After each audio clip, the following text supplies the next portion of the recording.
தந்தை, மைந்தன், தூய ஆவியின் திருப்பெயரிலே ஆமென். ஜெபம் பண்ண கடவோம்.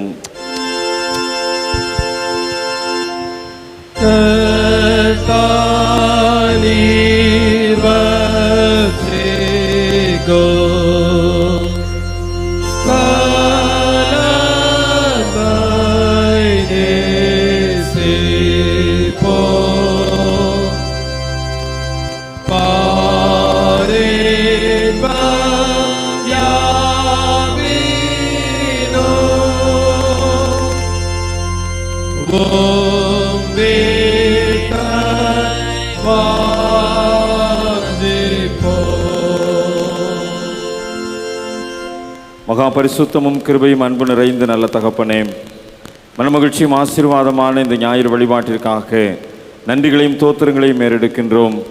ஆண்டவருடைய திருமணத்திலே திருச்சபை மக்களாய் ஒன்றிணைந்து உம்மை நோக்கி பார்க்கவும் காத்திருந்து புத்தாற்றலை பெற்றுக்கொள்ளவும் நீர் எங்களை அழைத்து வந்த மாசற்ற தயவுக்காக நன்றிகளையும் துதிகளையும் தோத்திரங்களையும் ஏறெடுக்கிறோம். திருவிருந்தின் வழியாக உம்முடைய திருமுன்னிலையிலே எங்களை நாங்கள் ஒன்றிணைத்து கொண்டவர்களாய், எங்களுடைய பற்றுறுதி வாழ்க்கையை உம்முடைய சமூகத்திலே புதுப்பித்து கொண்டவர்களாய், புத்தாற்றலோடு இந்த வழிபாட்டில் நாங்கள் ஆவியோடும் உண்மையோடும் பங்கு பெற ஆண்டவர் அருள் தாரும். வந்திருக்கின்ற ஒவ்வொருவரையும் உம்முடைய திருக்கரத்திலே தாழ்த்தி ஒப்படைக்கின்றோம். வந்து கொண்டிருக்கின்றவர்களை விரைவாக அழைத்து வாரும். இந்த வழிபாட்டிலே கலந்து கொள்ள முடியாதபடி தடைப்பட்ட மக்களுக்காக நாங்கள் வேண்டுகின்றோம். எந்த இடத்துல எந்த சூழ்நிலை இருந்தாலும் ஆவியோடும் உண்மையோடும் வழிபடுவதற்குரிய கிருபைகளையும் எத்தனங்களையும் தாரும். உடைய சமூகத்தில் எங்களை தாழ்த்துகின்றோம். ஆண்டவரும் இரட்சகருமாகிய இயேசு கிறிஸ்துவின் ஈடு இணையற்ற திருப்பெயரிலே பணிந்து மன்றாடுகிறோம் எங்கள் அன்பின் பரலோக பிதாவே, ஆமென். ஆண்டவருடைய திருப்பெயருக்கு மாட்சிமை உண்டாகவும் திருவிருந்து வழிபாட்டிற்கு தொடக்கமாகவும் நாம் அனைவரும் எழுந்து நின்று கிறிஸ்து சபை பாமாலைகளில் 16வது பாமாலையை பாடுவோம். பாமாலை 16, ஆ கர்த்தாவே தாழ்மையாக திருப்பாத தண்டையே என்று தொடங்கும் பாமாலை எழுந்து நின்று இணைந்து பாடுவோம்.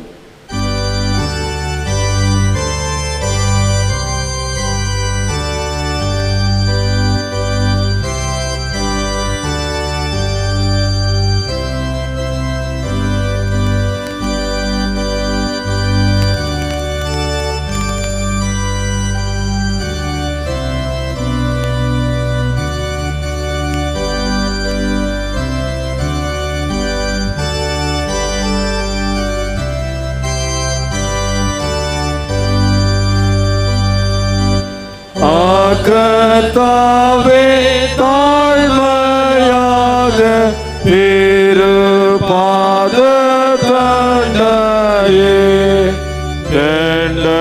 நீட ஆவலாக வந்த நல்ல இயேசுவே, உம்மை தேடி தரிசிக்கவே வந்தேன்.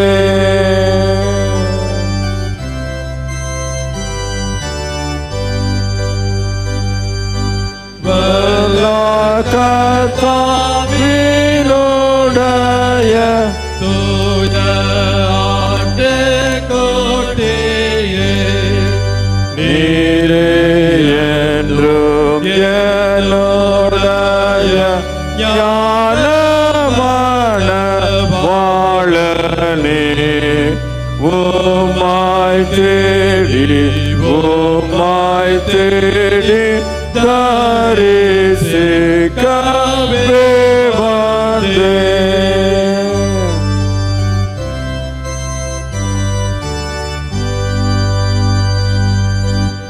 என் பிரார்த்தனையை கேளும் அதியந்த பணிவாய் கெஞ்சும் என்னை ஏற்றுக்கொள்ளும் உம்முடைய பிள்ளையாய், உம்மை தேடி தரிசிக்கவே வந்தேன்.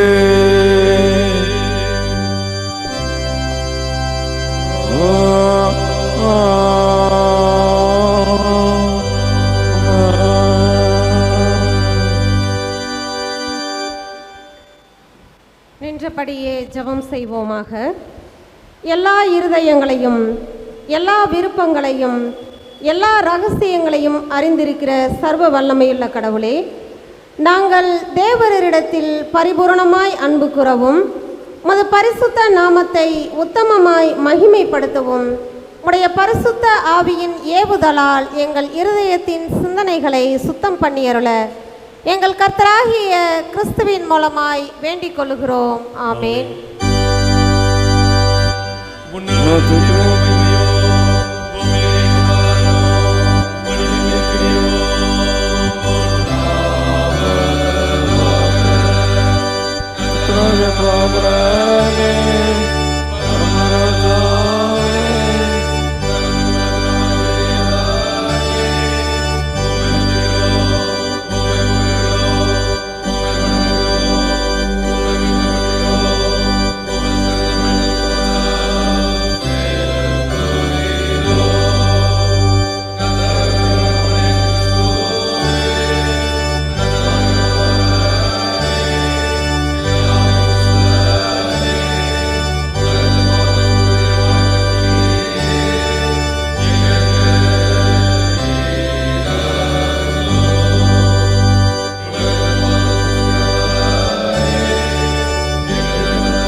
பிரமாணத்தையும் தீர்க்க தரிசனங்களையும் நம் ஆண்டவர் தொகுத்து அருளியது.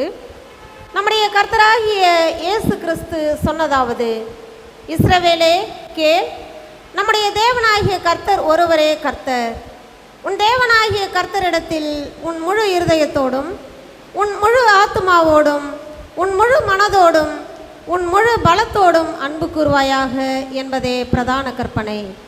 இதற்கு ஒப்பாய் இருக்கிற இரண்டாம் கற்பனை என்னவென்றால், உன்னிடத்தில் நீ அன்பு கூறுவது போல பிறனிடத்திலும் அன்பு கூறுவாயாக என்பதே. இவைகளிலும் பெரிய கற்பனை வேறொன்றுமில்லை. இவ்விரண்டு கற்பனைகளிலும் நியாயப்பிரமாணம் முழுமையும் தீர்க்க தரிசனங்களும் அடங்கி இருக்கிறதே என்பதே.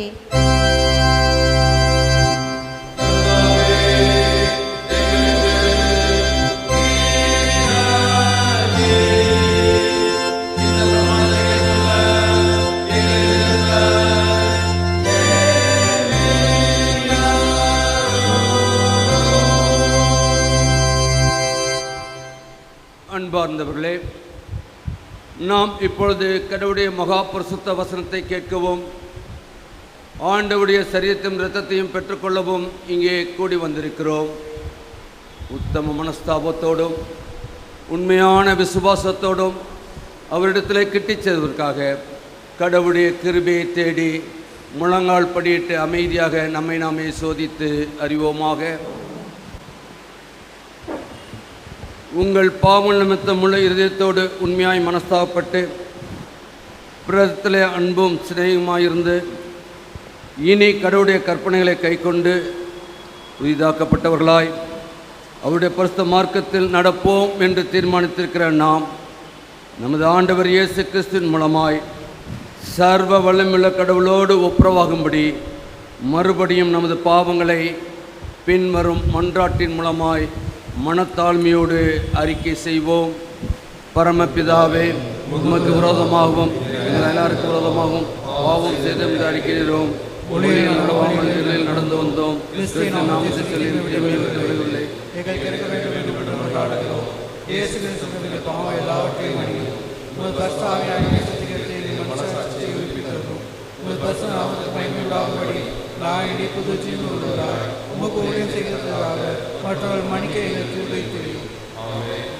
இயேசு கிறிஸ்துவின் மூலமாய் தம்மிடத்தில் உண்மையாய் மனம் திரும்புகிற அனைவருக்கும் அருளப்படுகிற அருள் நிறைந்த வார்த்தைகளை கேளுங்கள். வருத்தப்பட்டு பாரம் சுமக்கிறவர்களே, நீங்கள் எல்லாரும் என்னிடத்தில் வாருங்கள், நான் உங்களுக்கு இளைப்பாறுதல் தருவேன். கடவுள் தம்முடைய ஒரே பேரான குமாரனை விசுவாசிக்கிறவன் எவனோ அவன் கெட்டு போகாமல் நித்திய ஜீவனை அடையும்படிக்கு அவரை தந்தருளி இவ்வளவாய் உலகத்தில் அன்பு கூர்ந்தார். பாவிகளை ரட்சிக்க கிறிஸ்து இயேசு உலகத்தில் வந்தார் என்கிற வார்த்தை உண்மையும் எல்லா அங்கீகரிப்புக்கும் பாத்திரமானது. ஒருவன் பாவம் செய்வானால் நீதிபராயிருக்கிற இயேசு கிறிஸ்து நமக்காக பிதாவினிடத்தில் பரிந்து பேசுகிறவராயிருக்கிறார். நம்முடைய பாவங்கள் நிவர்த்தி செய்கிற கிருபாதார பலி அவரே. நம்முடைய பரமபிதாவாகிய சர்வ வல்லமையுள்ள கடவுள் உத்தம மனஸ்தாபத்தோடு உண்மையான விசுவாசத்தோடும் தமிழத்திற்கு மனம் திரும்பி தங்கள் சகோதர சகோதரிகள் குற்றங்களை மன்னிக்கிற யாவருக்கும் பாவ மன்னிப்பு அருளிச்செய்ய என்று மிகுந்த இரக்கமாய் வாக்குத்தத்தம் செய்திருக்கிறார். அவர் நம்முடைய ஆண்டவர் இயேசு கிறிஸ்துவின் நிமித்தம் உங்களுக்கு இறங்கி உங்கள் பாவங்கள் எல்லாவற்றையும் மன்னித்து அவைகளினின்று உங்களை விடுதலையாக்கி சகல நன்மையிலும் உங்களை உறுதிப்படுத்தி நிலைநிறுத்தி உங்களை நித்திய ஜீவக்கரையில் சேர்ப்பாராக.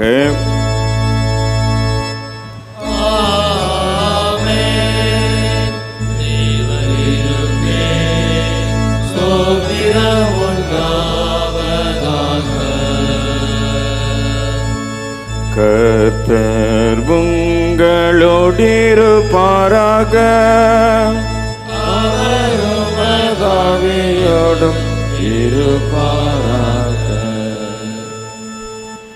ஜெபம் செய்வோம். உயிர்த்தெழுந்த திருநாளுக்கு முன் வருகின்ற 7ஆம் ஞாயிறு இந்த நாளுக்குரிய சுருக்க மன்றாட்டு ஜெபம். அன்பும் கருணையும் நிறைந்த கடவுளே, உமது இரக்கங்களுக்கு முடிவில்லை. உமது கிருபை அனைவரையும் சென்றடைகிறது. எங்களை துன்பங்களிலிருந்து மீட்டு உமது வார்த்தையினால் குணமாக்கியதற்காக உமக்கு நன்றி கூறுகின்றோம். நாங்கள் இறை வேண்டலில் அனைவரையும் தாங்குவோம். உமது மீட்பின் தொடர் சித்தத்தை அறிந்திடவும் எங்களுக்கு கற்றுத்தாரும். புறக்கணிக்கப்பட்டவர்களையும் பாவிகளையும் நொறுக்கப்பட்டவர்களையும் ஏற்றுக்கொள்ளவும் ஒதுக்கப்பட்டவர்களை நேசித்து உமது திருமதியின் அன்பு எங்களில் வெளிப்படவும் அருள் தாரும். இவை அனைத்தையும் உம்மோடும் தூய ஆவியரோடும் என்னென்றும் ஒரே கடவுளாக வாழ்ந்து ஆட்சி செய்கின்ற எங்கள் ஆண்டவர் இயேசு கிறிஸ்துவின் வழியாய் வேண்டிக் கொள்கிறோம். ஆமென். உட்காருங்கள். இந்த நாளுக்குரிய திருமறை பாடங்கள் படிக்க கேட்போம். 1ஆம் 2ஆம் திருமறை பாடங்கள் தொடர்ந்து படிக்கப்படும். வாசிக்கும்படியாக தெரிந்து கொள்ளப்பட்ட முதலாம் வேதம் யோனா 4:1-11 வரை. யோனா 4:1-11 வரை. யோனாவுக்கு இது மிகவும் விசனமாய் இருந்தது. அவன் கடும் கோபம் கொண்டு கர்த்தரை நோக்கி விண்ணப்பம் பண்ணி, கர்த்தாவே, நான் என் தேசத்தில் இருக்கும்போதே நான் இதை சொல்லவில்லையா? இது நிமித்தமே நான் முன்னமே தர்ஷிச்சுக்கு ஓடி போனேன். நீர் இரக்கமும் மன உருக்கமும் நீடிய சாந்தமும் மிகுந்த கிருபையும் உள்ளவர், தீங்குக்கு மனஸ்தாபப்படுகிறவருமான தேவன் என்று அறிவேன். இப்பொழுதும் கர்த்தாவே, என் பிராணனை என்னை விட்டு எடுத்துக்கொள்ளும். நான் உயிரோடு இருக்கிறதை பார்க்கிலும் சாகிறதே நலமாயிருக்கும் என்றான். அதற்கு கர்த்தர், நீர் எரிச்சலாய் இருக்கிறது நல்லதோ என்றார். பின்பு யோனா நகரத்திலிருந்து புறப்பட்டு நகரத்திற்கு கிழக்கே போய் அங்கே தனக்கு ஒரு குடிசையை போட்டு நகரத்துக்கு சம்பவிக்கப் போகிறதை நான் பார்க்கும் மட்டும் அதன் கீழ் நிழலிலே உட்கார்ந்திருந்தான். யோனாவுடைய தலையின் மேல் நிழல் உண்டாயிருக்கவும் அவனை அவனுடைய மனமடிவுக்கு நீங்களாக்கவும் தேவனாகிய கர்த்தர் ஒரு ஆமணக்கு செடியை முளைக்க கட்டளையிட்டு அதை அவன் மேல் ஓங்கி வளர பண்ணினார். அந்த ஆமணக்கின் மேல் யோனா மிகவும் சந்தோஷப்பட்டான். மறுநாளிலே கிழக்கு வெளுத்துக்கும் நேரத்தில் தேவன் ஒரு பூச்சியை கட்டளையிட்டார். அது ஆமணக்கு செடியை அரித்து போட்டது. அதனால் அது காய்ந்து போயிற்று. சூரியன் உதிக்கும் போது தேவன் உஷ்ணமான கிழக்கு காற்றை கட்டளையிட்டார். அப்பொழுது வெயில் யோனாவினுடைய தலையில் படுகிறதினால் அவன் சோர்ந்து போய் தனக்குள்ளே சாவை விரும்பி, நான் உயிரோடு இருக்கிறதை பார்க்கிலும் சாகிறதே நலமாயிருக்கும் என்றான். அப்பொழுது தேவன் யோனாவை நோக்கி, நீ ஆமணக்கு நிமித்தம் எரிச்சலாய் இருக்கிறது நல்லதோ என்றார். அதற்கு அவன், நான் மரண பரியந்தமும் எரிச்சலாய் இருக்கிறது நல்லதுதான் என்றான். அதற்கு கர்த்தர், நீ பிரயாசப்படாததும் நீ வளர்க்காததும் ஒரு ராத்திரியிலே முளைத்தும் ஒரு ராத்திரியிலே அழிந்து போனதுமான ஆமணக்கை பரிதபிக்கிறாயே. வலதுக்கும் இடதுக்கும் வித்தியாசம் அறியாத 120,000க்கும் மேல் அதிகமான மனுஷரும் அநேக மிருக ஜீவனும் இருக்கிறது. மகா நகரமாகிய நினிவேக்காக நான் பரிதபியாமல் இருப்பேனோ என்றார். வாசிக்கும்படியாக தெரிந்து கொள்ளப்பட்ட வேத பாடம் வாசித்து முடிந்தாற்று. கர்த்தருக்கே மகிமை உண்டாவதாக.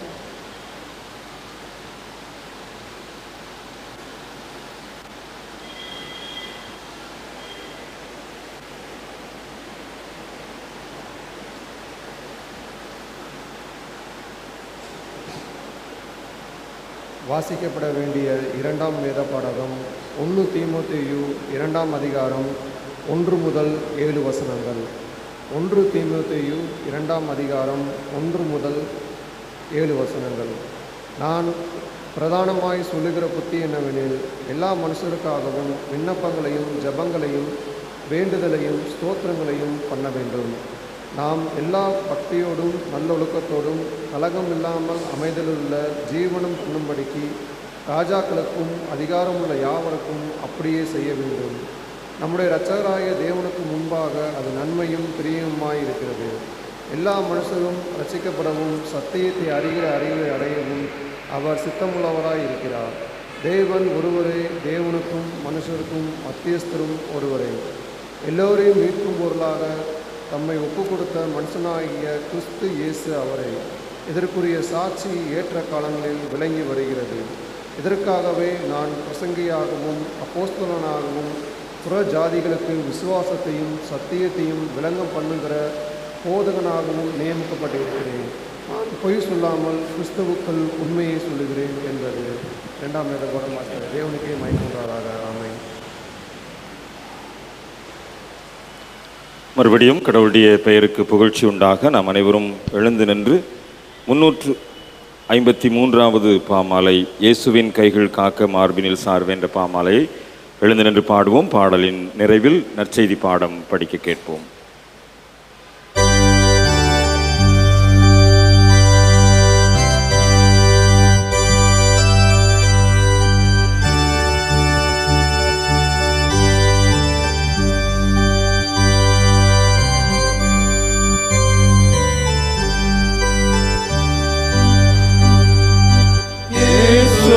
கைகள் காக்க மார்பினில் சாருவே,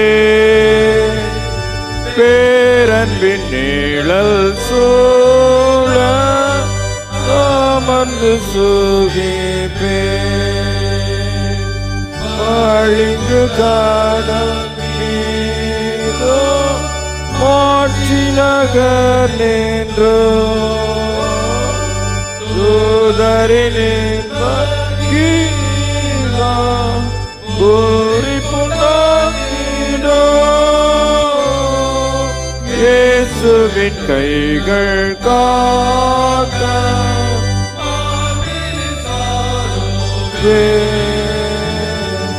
பேரன்பின் நிழல் சூழ அமர்ந்து சுகிப்பே,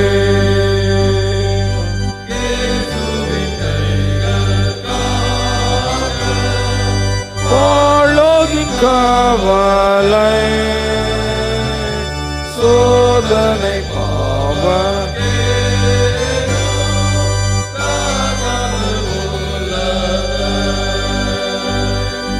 கஷ்டம் துக்கம் கண்ணீர்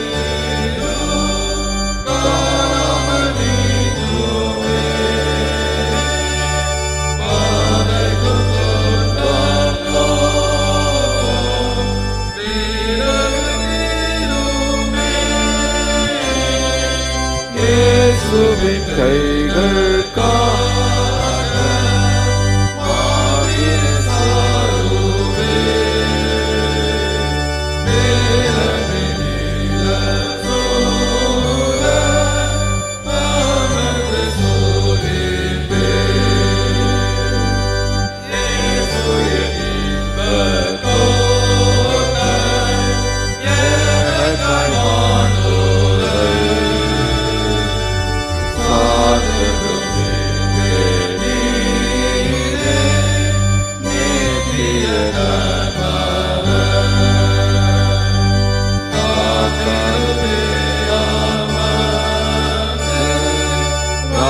காலம் நீங்கிட பேரின்பகாரை சேர மாதவித்தோங்கிட இயேசுவின் கைகள் காக்க மாறினில் சாருவே பேரன்பின் நிழல் சூழ அவனது சூழ்நிற்பே.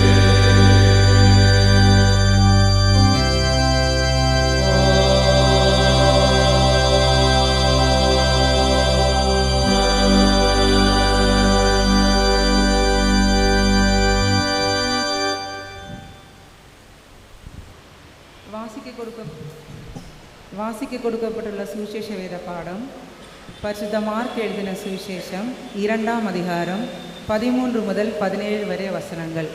மார்க் எழுதின சுவிசேஷம் 2ஆம் அதிகாரம் 13 முதல் 17 முடிய வசனங்கள். அவர் மறுபடியும் புறப்பட்டு கடல் அருகே போனார். அப்பொழுது ஜனங்கள் எல்லாரும் அவரிடத்தில் வந்தார்கள். அவர்களுக்கு போதகம் பண்ணினார்கள். அவர் நடந்து போகையில் அல்பேயுவின் குமாரனாகிய லேவி ஆயத்துறையில் உட்கார்ந்திருக்கிறதை கண்டு, எனக்கு பின் சென்று வா என்றார். அவன் எழுந்து அவருக்கு பின் சென்றான். அப்பொழுது வீட்டிலே அவர் போஜன பந்தி இருக்கையில் அநேக ஆயக்காரரும் பாவிகளும் அவரோடு கூட வந்திருந்தபடியால் அவர்களும் இயேசுவோடும் அவர் சீஷரோடும் கூட பந்தியிருந்தார்கள். அவர் ஆயக்காரரோடும் பாவிகளோடும் போஜனம் பண்ணுகிறதை வேதபாதகரும் பரிசேயரும் கண்டு அவருடைய சீஷரை நோக்கி, அவர் ஆயக்காரரோடும் பாவிகளோடும் போஜனபானம் பண்ணுகிறதனவென்று கேட்டார்கள். இயேசு அதை கேட்டு, பிணியாளிகளுக்கு வைத்தியன் வேண்டியதல்லாமல் சுகமுள்ளவர்களுக்கு வேண்டியதில்லை, நீதிமான்களே அல்ல பாவிகளையே மனம் திரும்புகிறதற்கு அழைக்க வந்தேன் என்றார். வாசிக்க கொடுக்கப்பட்டுள்ள சுவிசேஷ வேத பாடம் வாசிச்சாயிற்று. இயேசுவே உமது நாமம் மகிமைப்படுவதாக.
சபையார் தயவுசெய்து அமருங்கள். இந்த நாளுக்குரிய மகிழ்விக்கும் மன்னா வசனம் சொல்ல ஞாயிறு பள்ளி பிள்ளைகளை அன்போடு அழைக்கிறேன்.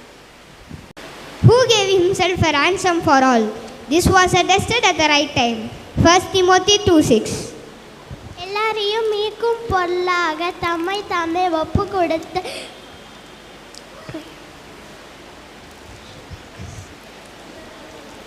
மனுஷனாகிய கிறிஸ்து இயேசு அவரே. இதற்குரிய சாட்சி ஏற்ற காலத்தில் விளங்கியது. 1 தீமோத்தேயு 2:6. Who gave a ransom for all? This was attested at the right time. 1 Timothy 2:6. எல்லாரையும் வழி விலகி எல்லாரையும் மீட்புக்கும் பொருளாக தம்மை ஒப்பு கொடுத்த மனுஷனாகிய கிறிஸ்து இயேசு அவரை இதற்குரிய சாட்சி ஏற்ற காலங்களில் விலகி வருகிறது. 1 தீமோத்தேயு 2:6. எல்லாரையும் மீட்பும் பொருளுக்காக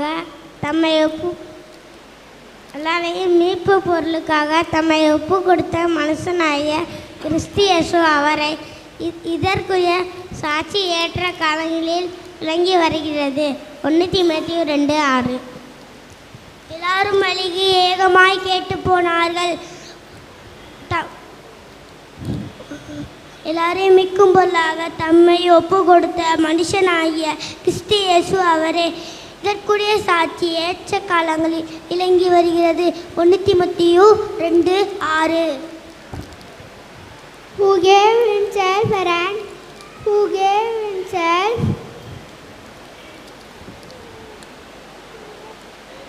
ransom for all. This was attested at the right time. 1 Timothy 2:6.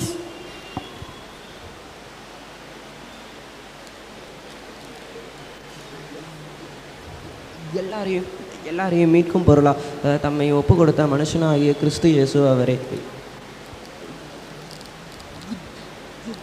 இதற்குரிய சாட்சி ஏற்ற காலங்களில் விளங்கி வருகிறது. 1 தீமோத்தேயு 2:6. எல்லாரும் மீட்கும் பொருளாக தம்மை ஒப்பு கொடுத்த மனுஷராகிய கிறிஸ்து இயேசு அவரே இதற்குரிய சாட்சி ஏற்ற காலங்கள் விளங்குகிறது. 1 தீமோத்தேயு 2:6. Christ redeems all. Divine love embraces everyone. Who gave himself a ransom for all. This was attested at the right time. 1 Timothy 2:6. Who gave himself a ransom for all. This was attested at the right time. 1 Timothy 2:6. எல்லாரையும் மீட்கும் பொருளாக தன்னை ஒப்பு கொடுத்து மனுஷனாகிய கிறிஸ்து இயேசு அவரே இதற்குரிய சாட்சி ஏற்ற காலங்களில் விளங்கி வருகிறது. 1 தீமோத்தேயு 2:6. எல்லாரையும் மீட்கும் பொருளாக தம்மை ஒப்பு கொடுத்த மனுஷனாகிய கிறிஸ்து இயேசு அவரே இதற்குரிய சாட்சி ஏற்ற காலங்களில் விளங்கி வருகிறது. 1 தீமோத்தேயு 2:6. Gave himself a ransom for all. This was attested at the right time. 1 Timothy 2:6. Who gave himself a ransom for all. This was attested in the right time. 1 Timothy 2:6. Who gave himself a ransom for all. This was attested at right time. 1 Timothy 2:6. Christ redeems all. Divine love embraces everyone. Who gave himself a ransom for all. This was attested at the right time. 1 Timothy 2:6. Praise Lord to all. மகிழ்விக்கும் மன்னா எல்லாரையும் மீட்கும் பொருளாக தம்மை ஒப்பு கொடுத்த மனுஷனாகிய கிறிஸ்து இயேசு அவரே இதற்குரிய சாட்சிகள் ஏற்ற காலங்களில் விளங்கி வருகிறது. 1 தீமோத்தேயு 2:6. Thank you glory to God.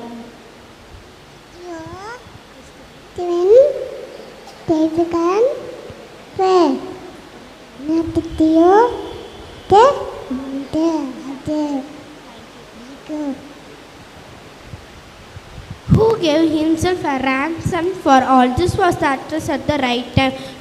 1 Timothy 2:6. Who gave himself a ransom for all. It was attested at the right time. 1 Timothy 2:6. அனைவரையும் வளைவழித்து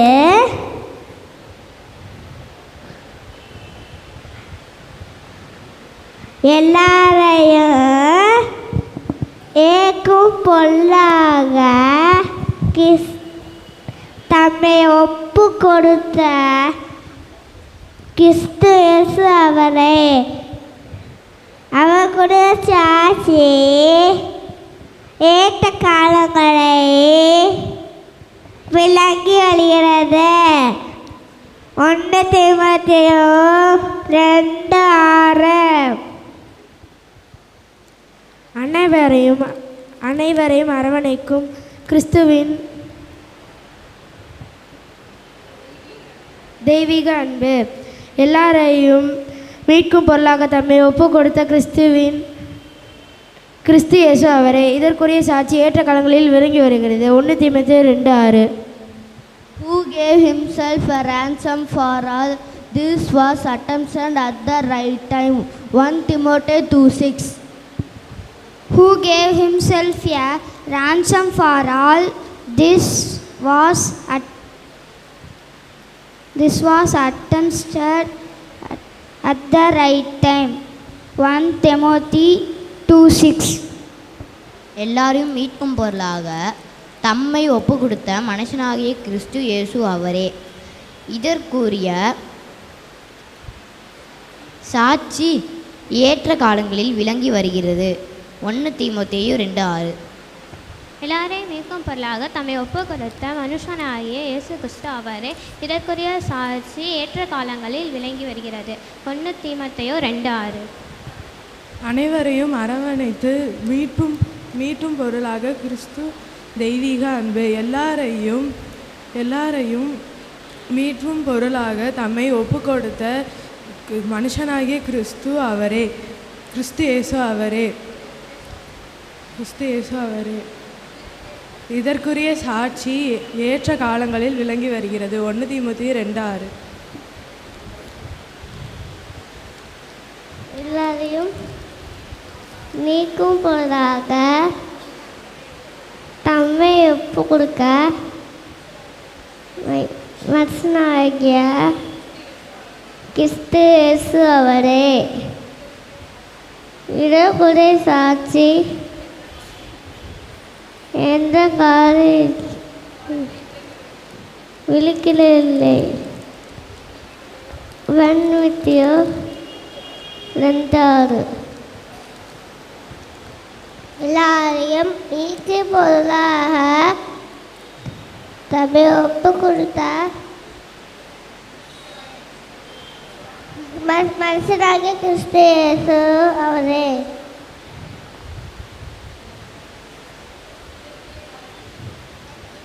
இதற்குரிய சாட்சி ஏற்ற காலங்களில் விளங்கி வருகிறது. 1 தீமோத்தேயு 2:6. மகிழ்விக்கும் அண்ணா எல்லாரையும் மீட்கும் பொருளாக தம்மை ஒப்பு கொடுத்த மனுஷனாகிய கிறிஸ்து இயேசு அவரே. இதற்குரிய சாட்சி ஏற்ற காலங்களில் விளங்கி வருகிறது. 1 தீமோத்தேயு 2:6.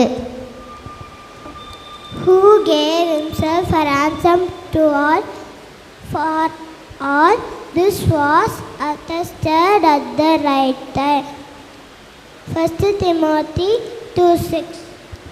எல்லாரையும் மீட்கும் பொருளாக தம்மை ஒப்பு கொடுத்த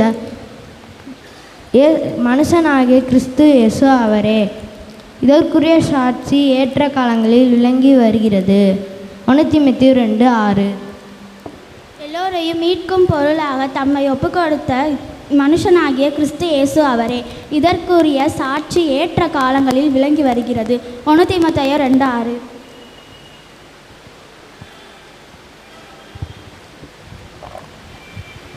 அனைவரும் இணைந்து இந்த நாளுக்குரிய வசனத்தை சொல்லுவோம். அனைவரையும் அரவணைத்து மீட்டுக்கொள்ளும் கிறிஸ்துவின் தெய்வீக அன்பு. அனைவரையும் அரவணைத்து மீட்டுக்கொள்ளும் கிறிஸ்துவின் தெய்வீக அன்பு. எல்லாரையும் மீட்கும் பொருளாக தம்மை ஒப்பு கொடுத்த மனுஷனாகிய கிறிஸ்து இயேசு அவரே. இதற்குரிய சாட்சி ஏற்ற காலங்களில் விளங்கி வருகிறது. 1 தீமோத்தேயு 2:6. ஜெப பாடலை பாடுவோம். நம்முடைய இணையாயர் ஆண்டவருடைய வார்த்தைகளை நம் மத்தியிலே பகிர்ந்து கொடுப்பார்கள்.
என் கண்மலையும் மீட்பருமாகிய கர்த்தாவே, அடியுடைய வாயின் வார்த்தைகளும்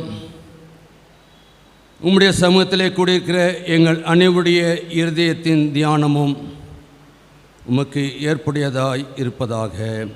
ஆமேன். நம்முடைய பிதாவாகிய தேவனிடமும் ஆண்டவராயிருக்கிற இயேசு கிறிஸ்துவிடம் நம் அனைவருக்கும் கிருபையும் சமாதானமும் உண்டாவதாக.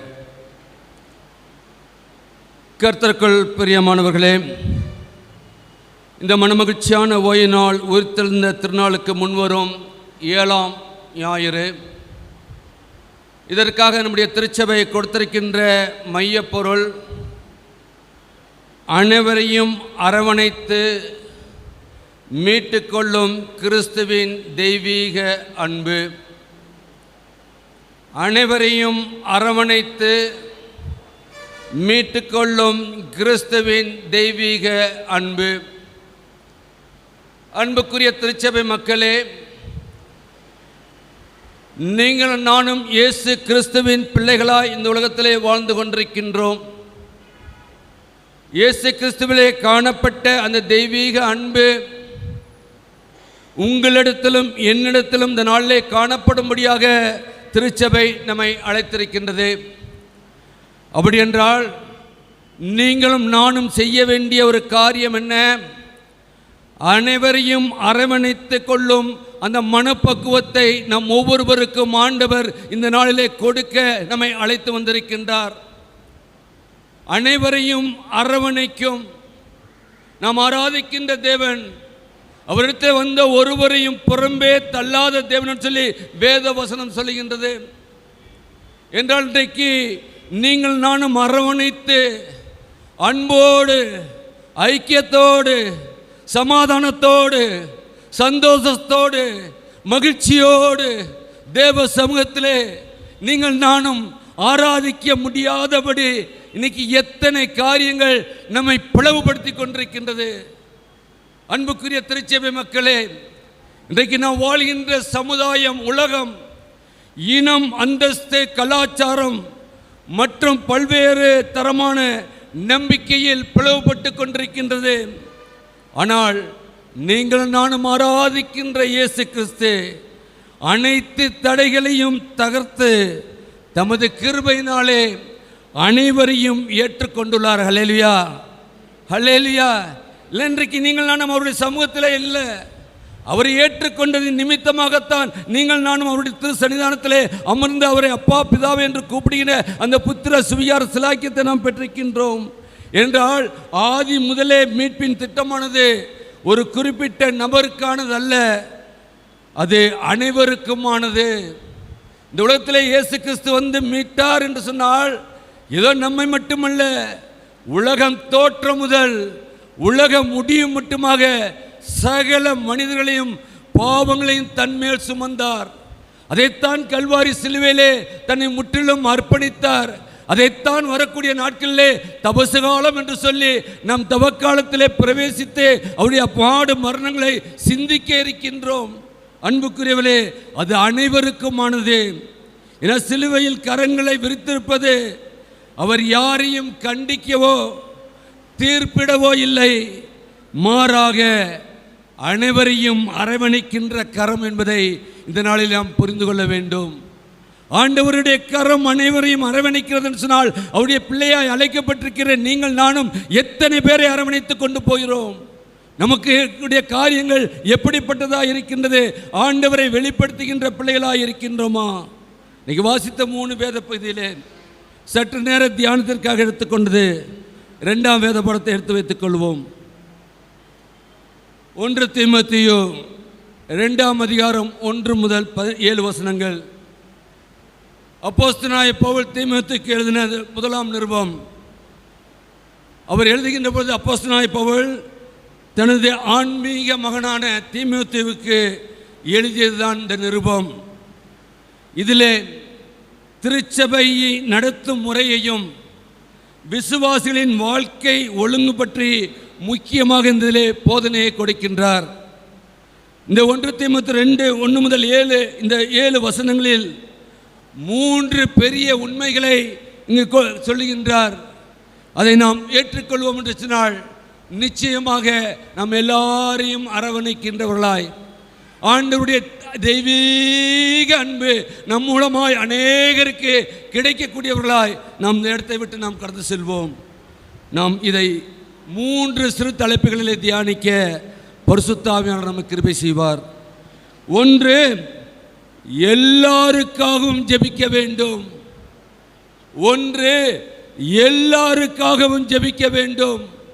2வது, எல்லோருக்கும் இரட்சிப்பு தேவனுடைய சித்தம். 2வது, எல்லோருக்கும் இரட்சிப்பு தேவனுடைய சித்தம். 3வது, எல்லோருக்கும் இயேசு ஒருவரே மத்தியஸ்தர். எல்லோருக்கும் இயேசு ஒருவரே மத்தியஸ்தர். அன்புக்குரியவர்களே, 1, எல்லாருக்காகவும் ஜெபிக்க வேண்டும். எடுத்தவர்கள் வாசிக்கலாமே. 1 தீமோத்தேயு 1:2.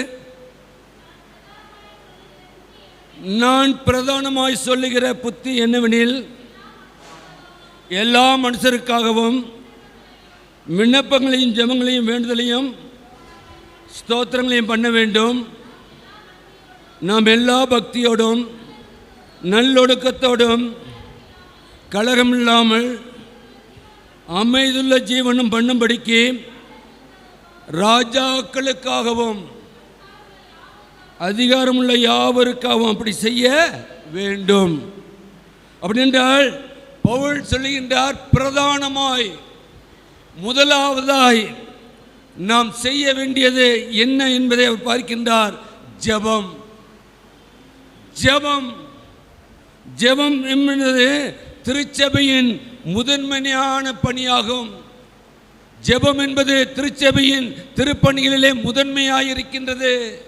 நாம் கூடி வருகின்ற பொழுதெல்லாம் ஜெபிக்கின்றோம் என்று சொன்னால் அது ஆண்டவர் நாம் ஜெபிக்கின்ற ஜெபத்துக்கு பதில் கொடுக்கின்றார். பதில் கொடுத்து நம்மை விடுதலை பண்ணுகின்றார் என்று அறிந்து கொள்ள அழைக்கப்படுகின்றோம். ஜெபத்திலே 4 வடிவங்கள் உண்டு. 1, ஜெபம் தேவைகளை முன்வைத்து. 2வது ஜெபம் தேவனோடு உரையாடுவது. 3வது ஜெபம் பிறருக்காக வேண்டுதல் செய்வது. 4வது ஜெபம் துதி ஸ்தோத்திரம் நன்றி செலுத்தல். ஜெபத்திலே நாம் என்ன செய்ய வேண்டுமாம்? தேவனை நாம் முன்வைத்து ஜெபிக்க வேண்டும். மனிதர்கள் அல்ல, தேவனை நாம் முன்வைத்து ஜெபிக்க வேண்டும். தேவனோடு கூட உறவாட வேண்டும். பிறருக்காக வேண்டுதல் செய்ய வேண்டும். அது மட்டுமல்ல, துதி ஸ்தோத்திரங்களையும் நன்றிகளையும் ஆண்டவருடைய திருச்சமூகத்திலே செய்ய வேண்டும் என்று சொல்லி நாம் பார்க்கின்றோம். அன்புக்குரியவர்களே, பிலிப்பியர் 4ஆம் அதிகாரம் 6ஆம் வசனம் இப்படியாக அப்போஸ்தலனாகிய பவுல் சொல்கிறார், நீங்கள் ஒன்றுக்கும் கவலைப்படாமல் எல்லாவற்றையும் குறித்து உங்கள் விண்ணப்பங்களை ஸ்தோத்திரத்தோடு கூடிய ஜெபத்தினாலும் வேண்டுதலாலும் தேவனுக்கு தெரியப்படுத்துங்கள். தேவனுக்கு தெரியப்படுத்துங்கள். மனுஷருக்கு அல்ல, தேவனுக்கு தெரியப்படுத்துங்கள். அது எப்படியாம்? ஒன்றுக்கும் கவலைப்படாமல். நீ கவலை என்பது எல்லாருடைய வாழ்க்கையிலையும் நாளைக்கு எப்படி போகும், நாளைய தினம் கர்த்தர் பார்த்து கொள்வார். இன்றைக்கு ஜீவனை கொடுத்திருக்கின்றாரே, நாம் கவலைப்படுவதால் நம்மால் ஒன்றும் செய்ய முடியாது. ஒரு மனம் கூட்ட முடியுமா? முடியாது. எனவே விண்ணப்பம் ஸ்தோத்திரத்தோடு கூடிய ஜெபத்தினாலும் வேண்டுதலாலும் தேவனுக்கு தெரியப்படுத்த வேண்டும். ஆனால் நாம் எப்படி ஜெபித்துக் கொண்டிருக்கின்றோம்? எல்லாருக்காகவும் ஜெபிக்க வேண்டும். எல்லாருக்காக ஜெபிக்கின்ற பொழுதுதான் அந்த ஒரு அரவணைப்பு இருக்கும், அந்த தெய்வீக அன்பு இருக்கும். இதை தான் யாக்கோபிலே பார்க்கின்ற போது யாக்கோப் 5ஆம் அதிகாரம் 16ஆம் வசனம், ஒருவருக்காக ஒருவர் ஜெபம் பண்ணுங்கள். நீதிமான் செய்யும் ஊக்கமான வேண்டுதல் மிகவும் பலனுள்ளதாக இருக்கிறது. ஹல்லேலூயா, ஹல்லேலூயா. அப்படின்னா நீதிமான் செய்யும் ஜெபம் எப்படி இருக்குமாம்? அந்த வேண்டுதல் மிகவும் பலனுள்ளதாக இருக்கும். ஆண்டவர் எதிர்பார்க்கின்றது, என்னுடைய பிள்ளைகள் ஜெபிக்க மாட்டார்களா? இன்றைக்கு எங்கே இருக்கின்றது ஜெபம்? நம்முடைய வாழ்க்கையிலே தனிப்பட்ட ஜெபம் உண்டா? குடும்ப ஜெபம் உண்டா? திருச்சபையிலே நாம் கூடி ஒரு மன ஆவியோடு கூட ஜெபிக்கின்றோமா? நாம் என்ன செய்து கொண்டிருக்கின்றோம்? நம் பின் தலைமுறையை நாம் எப்படி வழிநடத்தி கொண்டிருக்கின்றோம்? சொல்கிறாங்களா முன்னால் இருந்தவங்களாம், இப்படிலாம் நம்ம வளர்த்தாங்க, அப்பா அம்மா வளர்த்தாங்க, தாத்தா பாட்டி வளர்த்தாங்க. இன்னைக்கு நாம் எப்படி நம்முடைய பிள்ளைகளை வளர்த்து கொண்டிருக்கின்றோம்? ஜெபத்திலே அவர்கள் உறுதியாய் இருக்கும்படி, ஜெபம்தான் அவர்களுக்கு பலனாய் இருக்கும்படி, ஊக்கமாய் ஜெபிக்கும்படி அவர்களை வழிநடத்துகின்றோமா? சிந்தித்து பாருங்கள், சிந்தித்து பாருங்கள். நாட்கள் பொல்லாதவைகள். காலத்தை பிரயோஜனப்படுத்திக் கொள்ளவில்லை என்று சொன்னால் நிச்சயமாக அதனுடைய முடிவு அழிவு, அழிவு. நாம் என்ன செய்து கொண்டிருக்கின்றோம்? இன்றைக்கு பார்க்கின்ற போது அங்கே பார்க்கின்ற காலத்தில் அங்கே 2ஆம் வசனம் சொல்கிறது, என்ன பண்ணுறது? கலக்கமில்லாமல் அமைதியுள்ள ஜீவனம் விடும்படிக்கு ராஜாக்களுக்காகவும் அதிகாரிகளுக்காகவும் ஜெபம் பண்ணுங்கள். ஏனென்றால் அந்த நாட்களிலே நடைபெற்ற காரியம், ரோம அரசன் கிறிஸ்தவர்களை துன்பப்படுத்தினான். ஆனாலும் பவுல் அவர்களுக்காகவும் ஜெபிக்க சொல்லுகிறார். அல்லேலூயா, அல்லேலூயா. இன்னைக்கு உங்களையும் என்னையும் துன்பப்படுத்தி அதன் மூலமாய் இன்னைக்கு குளிர்காந்து கொண்டிருக்கின்ற ஒரு ஜனக்கூட்டம் உண்டு. நம்முடைய துன்பத்திலே சந்தோஷப்படுகின்ற நம்மோடு இருக்கின்ற மக்கள் நம்மோடு கூட உண்டு. ஆனால் ஆண்டவர் சொல்லுகின்றார், அங்கே பவுல் சொல்லுகின்றார், அப்படிப்பட்ட அதிகாரிகளுக்காகவும் ராஜாக்களுக்காகவும் நீங்கள் ஜெபம் பண்ணுங்கள். இன்றைக்கு அதிகாரம் என்பது ஆண்டவர் கொடுத்தது, நம்மால் அல்ல. அதிகாரம் என்பது ஆண்டவர் நமக்கு கொடுத்திருக்கின்றார். அவர் எந்த நேரத்திலே அதிகாரத்தை எடுக்க வல்லமையுள்ளவர். அல்லேலூயா, அல்லேலூயா. வேதம் சொல்கிறது, அவர் ராஜாக்களை ஏற்படுத்தி ராஜாக்களை தள்ளுவார், அதிகாரிகளை ஏற்படுத்தி அதிகாரிகளை தள்ளுவார். அதிகாரம் ஒன்று அல்ல, அரவணைக்கின்றது தான். நான் அதிகாரத்தில் இருக்கின்றேன் சொன்னால் அனைவரையும் அரவணைத்து செல்ல வேண்டும். எங்கே செல்றோம்? எங்கே செல்றோம்? எங்கே குடும்பத்திலே அரவணைப்பு உண்டு? அன்புக்குரியவர்களே, அங்கு பார்க்கின்ற பொழுது அவர்களுக்காக ஜெபிக்க சொல்கிறார். காரணம் என்ன? நமக்கு நன்கு தெரிந்த ஒன்று. ஆண்டவராகிய இயேசு கிறிஸ்து மலை பிரசங்கத்திலே சொல்கிறார், 5ஆம் அதிகாரம் 44ஆம் வசனத்திலே, உங்களை துன்பப்படுத்துகிறவர்களுக்காக ஜெபம் பண்ணுங்கள். உங்களை துன்பப்படுத்துகிறவர்களுக்காக ஜெபம் பண்ணுங்கள். துன்பம் என்ன? நமக்கு அல்ல. அன்னைக்கு சவுல் கிறிஸ்தவர்களை பல்லவில்லை, கிறிஸ்துவை துன்பப்படுத்தினான். இன்றைக்கு உங்களையும் என்னையும் துன்பப்படுத்தி சந்தோஷப்படுவார்னு சொன்னால் நிச்சயமாக நம்மை அல்ல, கிறிஸ்துவை அவர் துன்பப்படுத்தி கொண்டிருக்கின்றார்கள். எனவே நீங்கள் ஜெபம் பண்ணுங்கள், துன்பப்படுத்துகிறவர்களுக்காக ஜெபம் பண்ணுங்கள் என்றால் மனம் திரும்புகின்ற காலம், மனம் திரும்புவதற்கு ஏற்ற கனி கொடுக்க வேண்டிய காலத்தில் இருக்கின்றோம். அதிகாரத்தை கொடுத்த கர்த்தர் அங்கு பார்க்கின்றோம். ரோமர் 13ஆம் அதிகாரம் 1ஆம் வசனத்திலே, எந்த மனுஷனும் மேலான அதிகாரம் உள்ளவர்களுக்கு கீழ்ப்படிய கடவன், ஏனென்றால் தேவனாலே அன்றி ஒரு அதிகாரமும் இல்லை, உண்டாயிருக்கிற அதிகாரம் எல்லாம் தேவனால் நியமிக்கப்பட்டிருக்கிறது. அல்லேலூயா, அல்லேலூயா. ஆனால் யாருக்கு நாம் கீழ்ப்படிய வேண்டுமாம்? அதிகாரம் உள்ளவர்களுக்கு. இன்னைக்கு நாம் கீழ்ப்படுகின்றோமா? நாம் கீழ்ப்படுகிற பிள்ளைகளாய் வாழ்ந்து கொண்டிருக்கின்றோமா? நம்மை சுற்றி இருக்கின்ற மக்கள் எல்லாம் பார்க்கின்றார்களே, யார்? எனக்கு இங்கே ஆர்டர் போடுகின்ற பொழுது பேராயர் அவர்கள் போட்டார்கள், டு ஹெல்ப் பாஸ்டேட் கமிட்டி சேர்மன். இதான் எனக்கு கொடுக்கப்பட்ட பொறுப்பு. யாருக்கு? அவருக்கு நான் ஹெல்ப்பர். அது சொல்வதில் நான் அதில் உலகத்திலே எப்படியோ பதவி இருந்திருக்கலாம், எப்படியோ வாழ்ந்திருக்கலாம். ஆனால் தேவ சமூகத்திலே எனக்கு கொடுக்கப்பட்ட பொறுப்பு இருக்கிற பாஸ்டேட் கமிட்டி சேர்மனோடு கூட நான் இணைந்து அவருக்கு உதவியாக இருக்க அழைக்கப்பட்டேன். ஹெல்ப்பர், ஐ ஆம் ஹெல்ப்பர். அப்படின்னா அவர் சொல்வதைத்தான் கேட்டு நான் இங்கே நடக்க வேண்டும். இங்கே இருக்கவங்களாம் சொல்றதெல்லாம் கேட்கணும்னா நான் அதற்காக அழைக்கப்பட்ட அழைப்பாளன் அல்ல. அதே போல்தான் இங்க இருக்கிற திருச்சபை விசுவாசிகள் ஒவ்வொருவரும் ஆவிக்குரிய தகப்பனுக்கு கீழ்ப்படிய வேண்டும். பர்றமா ஏன் இன்னைக்கு சத்துருவானவன் நம்மைக்குள்ளாக கிரியை செய்து கொண்டிருக்கின்றான்.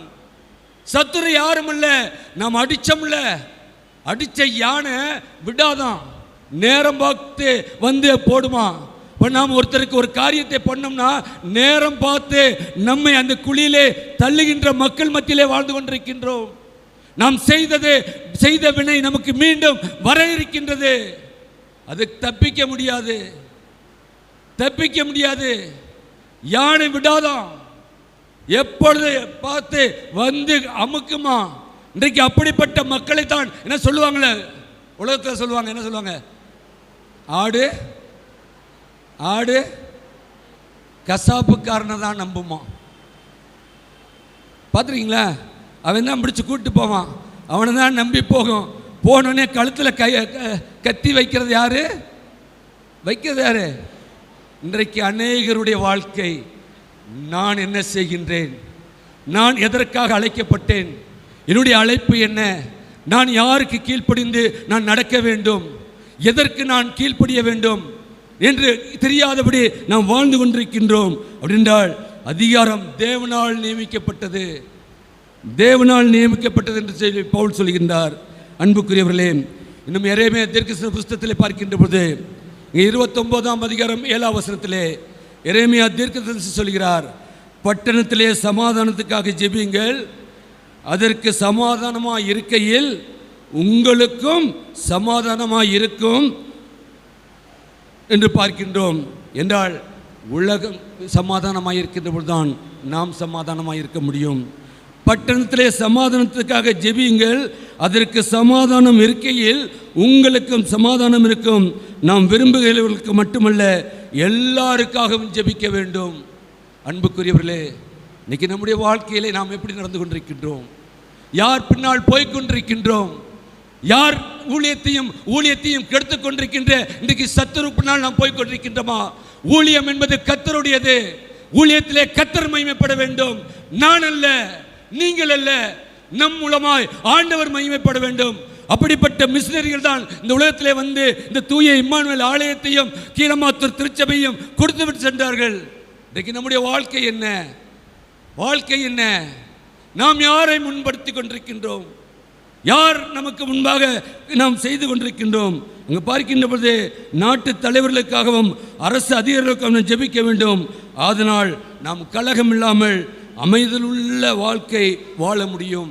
நான் வாழ்கிறதுக்கு தான் நான் இருக்கிறது எத்தனை நாட்கள் தெரியுமா? வாழ்கிற வரைக்கும் ஒரு சமாதானமான ஒரு வாழ்க்கை, வாழ்கிற வரைக்கும் ஒரு சமாதானமான வாழ்க்கை. இன்னைக்கு எங்கே இருக்கின்றது? சமாதானமற்ற. ஆனால் எங்கே நாம் நம்பிக்கொண்டிருக்கின்றோம்? நம்முடைய வாழ்க்கை எப்படியாக போய்கொண்டிருக்கிறது? நமக்கு முதலாம் வேத பாடமாக வாசித்த இந்த வேத பகுதியில் பார்க்கின்ற போது யோனாவுடைய ஜெபத்தை பார்க்கிறோம்ல, கேட்டீங்களா? யோனா ஜெபம் அந்த அதிகாரம் முழுவதும் இன்றைக்கி வாசிக்க கேட்டோம். யோனா ஜெபிக்கின்ற ஜெபம் என்ன? என்னுடைய பிராண எல்லாத்தையும் எடுத்துரு, நான் எரிச்சலாக இருக்கிறது. அங்கே பார்க்கின்ற போது அதற்கு காரணம் என்ன? ஆண்டவர் நினிவேக்கு போய் அவருடைய பாவங்களை சொல்லு. ஆனால் அவன் சென்றது தரிசனத்துக்கு. ஆனால் நடைபெற்ற காரியம் என்ன? மீண்டும் ஆண்டவர் அவனை அழைக்கின்றார். யாரை முன்குறித்தாரோ அவரை அழைத்தும் இருக்கிறார். யாரை அழைத்தாரோ அவர்களை கொண்டு கர்த்தர் செய்ய நினைத்தது தடைபடாது. நம் ஒவ்வொருவரையும் எதற்காக இந்த உலகத்திலே வைத்திருக்கிறார் என்று சொன்னால் நம்மை கொண்டுதான் கர்த்தர் பெரிய காரியங்களை செய்ய இருக்கின்றார். அங்கு யோனா மீண்டுமாக அழைக்கப்படுகின்றார். அப்பொழுது நடைபெற்ற காரியம் 3ஆம் அதிகாரத்தில் பார்த்தீங்கன்னா நினிவே மக்கள் என்ன பண்ணுறாங்க? கேட்ட மாத்திரத்திலே வாசிக்கலாமே 3:10. நினிவே மக்கள் என்ன பண்ணாங்க? தங்கள் பொல்லாத வழியை விட்டு திரும்பினார்கள் என்று தேவன் அவர்களுடைய கிரியைகளை கண்டு தாம் அவர்களுக்கு செய்வேன் என்று சொல்லியிருந்த தீங்கை குறித்து யார் மனஸ்தாபப்பட்டா? தேவன் மனஸ்தாபப்பட்டு அதை செய்யாதிருந்தார். அதனால் ஆண்டவர் இன்றைக்கு நம்மிடத்திலே கேட்கின்ற ஒரு கேள்வி, மனம் திரும்பும் மகளே மகனே, இன்றைக்கு உனக்கு கொடுக்கப்பட்ட காலம், இன்றைக்கு நீ பெற்றுகிறது கிருபையின் காலம். எனவே நீ அங்கு பார்க்கின்ற பொழுது அங்கு பார்க்கின்றோம் அவருடைய கிரியைகளை பார்த்தார். ஆண்டவர் என்ன சொல்றாரு? விசுவாசத்தை பார்க்கிறவர்கள, விசுவாசம் கிரியை இல்லாத இருந்தா செத்ததா இருக்கும். செத்த மனுஷன்ட்ட ஏதாச்சும் அசைவை பார்க்க முடியுமா? என்ன கேட்டாலும் கடினம், இறுதிய கடினம். கற்பாறை போல கடினம், ஒரு இதே இல்லாத ஒரு இருதயம், கடின இருதயம். அங்கு பார்க்கின்ற பொழுது அவருடைய கிரியையில் செத்ததிலே பார்க்க முடியாது, உயிரோடு இருக்கின்ற பொழுதே நம்முடைய கிரியையை கர்த்தர் காண்கின்றவராக இருக்கின்றார். அங்கு பார்க்கின்றோம் அவருடைய கிரியைகளை பார்த்து அவர்களுக்கு செய்வேன் என்று சொன்னதை காக மனஸ்தாபப்பட்டார். அன்புக்குரிய திருச்சபை மக்களே, அன்புக்குரிய திருச்சபை மக்களே, நம்முடைய காரியங்கள் எப்படிப்பட்டதாக இருக்கின்றது? எல்லாருக்காகவும் ஜெபிக்க வேண்டும் சொல்லியிருக்கிறோமே, நாம் ஜெபிக்கின்றோமா? நம்முடைய காரியங்களிலே நாம் எப்படியாய் வாழ்ந்து கொண்டிருக்கின்றோம்? அரவணைக்கின்ற தேவன் நம்மை அரவணைத்து அவருடைய தெய்வீக அன்பல்லவா நம்மை அவருடைய திருசமூகத்தில் அமைத்திருக்கின்றது. அதை அல்லவா ஆண்டவர் உங்களிடத்திலும் எண்ணத்திலும் எதிர்பார்க்கின்றார். இதை நீங்கள் நானும் வாழ்வோம். நாம் எப்படி வாழ்ந்து கொண்டிருக்கின்றோம் என்றல்ல, எப்படி வாழ வேண்டும் சொல்லி ஆண்டவர் கற்றுக் கொடுக்கின்றார். வாழ்ந்து கொண்டிருக்கின்றோம், இதான் வாழ்க்கை என்று அல்ல, வேதத்தின்படி, வேத வசனத்தின்படி நான் யாருனால் போய்கொண்டிருக்கின்றோம். ஊழியத்திற்கு தடையாக இருக்கிற மக்களோடு கூட இருப்போம் என்று சொன்னால் அதுதான் இன்றைக்கு சத்துருவின் வேலை. யூனியன் என்பது சமாதானத்தோடு மகிழ்ச்சியோடு செய்ய வேண்டிய வேலை. இன்றைக்கு திருச்சபையிலே எங்கு பார்த்தாலும் பிரச்சனைக்கு காரணம் என்ன? விசுவாச கூட்டமே, விசுவாச கூட்டமே, தூய இம்மானுவேல் விசுவாச கூட்டமே, முழங்கால்களை முடக்குங்கள், முழங்கால்களை முடக்குங்கள், ஜெபியுங்கள், ஜெயத்தை பெறுங்கள். ஆண்டவர் அதற்காகத்தான் இன்றைக்கு உங்களையும் என்னையும் அழைத்து வந்திருக்கின்றார். உங்கள் ஜெபம் ஏதோ அல்ல, எல்லாருக்காகவும் ஜெபிக்க வேண்டும். ஒருவேளை உங்களிடத்தில் ஊழியம் பண்ணுகின்ற எங்களுக்காகவும் ஜெபியுங்கள். நாங்கள் ஒன்றும் பலவான்கள் அல்ல, பலவீனமான பாண்டோம், அவமானத்தோடு கூட வாழ்ந்து கொண்டிருக்கின்றோம். எங்களுக்கு ஏற்படுகின்ற ஏச்சு பேச்சுக்கள் எவ்வளவோ உண்டு. உத்தமமாய் ஊழியம் பண்ண முடியாதபடி இன்றைக்கு நாங்கள் கடந்து சென்று கொண்டிருக்கின்றோம். உங்களுடைய ஜெபங்கள் தேவை, உங்களுடைய ஜெபங்கள் தேவை. உங்களுடைய ஜெபம்தான் எங்களை இந்த பலிபீடத்தில் நிறுத்தும். எங்கள் ஜீவனுள்ள நாள் மட்டுமாக நாங்கள் கர்த்தருக்காக ஓட முடியும். யார் என்ன சொன்னாலும் ஆண்டவர் பார்க்கின்றார், ஆண்டவர் என்னை பார்க்கின்றார். என்னை குறித்து அவர் தீர்ப்பு எழுதுவார். யாரு எந்த தீர்ப்பும் அல்ல, தீர்ப்பு எழுதுறவர்கள் எழுதி கொண்டே இருக்கட்டும். ஆனால் ஆண்டவர் ஏற்ற வேளையிலே ஊழியக்காரர்களுக்கு வேண்டிய தீர்ப்பை கொடுத்துப்பார். ஊழியம் என்பது இன்றைக்கு நீங்கள் நினைக்கிறது மாதிரி அல்ல. கடினமான ஊழியம், கடினமான ஊழியம், கனமான ஊழியம். இந்த கனமான ஊழியத்திற்கு அழைக்கப்பட்டிருக்கின்றோம் சொன்னால் ஊழியக்காரருக்காக, ஊழியக்காரிகளுக்காக நீங்கள் ஜெபித்தே ஆக வேண்டும். இதான் ஒரு விசுவாசிகள். இன்னைக்கு விசுவாச கூட்டமே உங்களிடத்திலே கேட்பதெல்லாம் நீங்கள் எல்லாருக்காகவும் ஜெபியுங்கள். இங்கு ஊழியம் பண்ணுகின்ற ஊழியர்க்காக உங்களிடத்திலே வந்து ஊழியம் பண்ணி கொண்டிருக்கிற ஊழியர்க்காக ஜெபியுங்கள். ஜெபிக்கின்ற பொழுது ஜெயம் எடுப்போம். ஹல்லேலூயா, ஹல்லேலூயா. இரண்டாவதாக, எல்லாருக்கும் ரட்சிப்பு தேவனுடைய சித்தம், எல்லாருக்கும் ரட்சிப்பு தேவனுடைய சித்தம். எடுத்தவர்கள் வாசிக்கலாமே. 1 தீமோத்தேயு 2:3-4.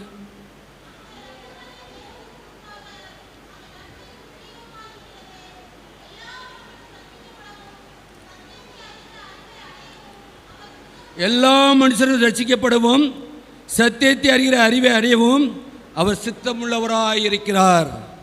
தேவனுடைய சித்தம் எல்லா மனிதரும் ரட்சிக்கப்பட வேண்டும் என்பதே.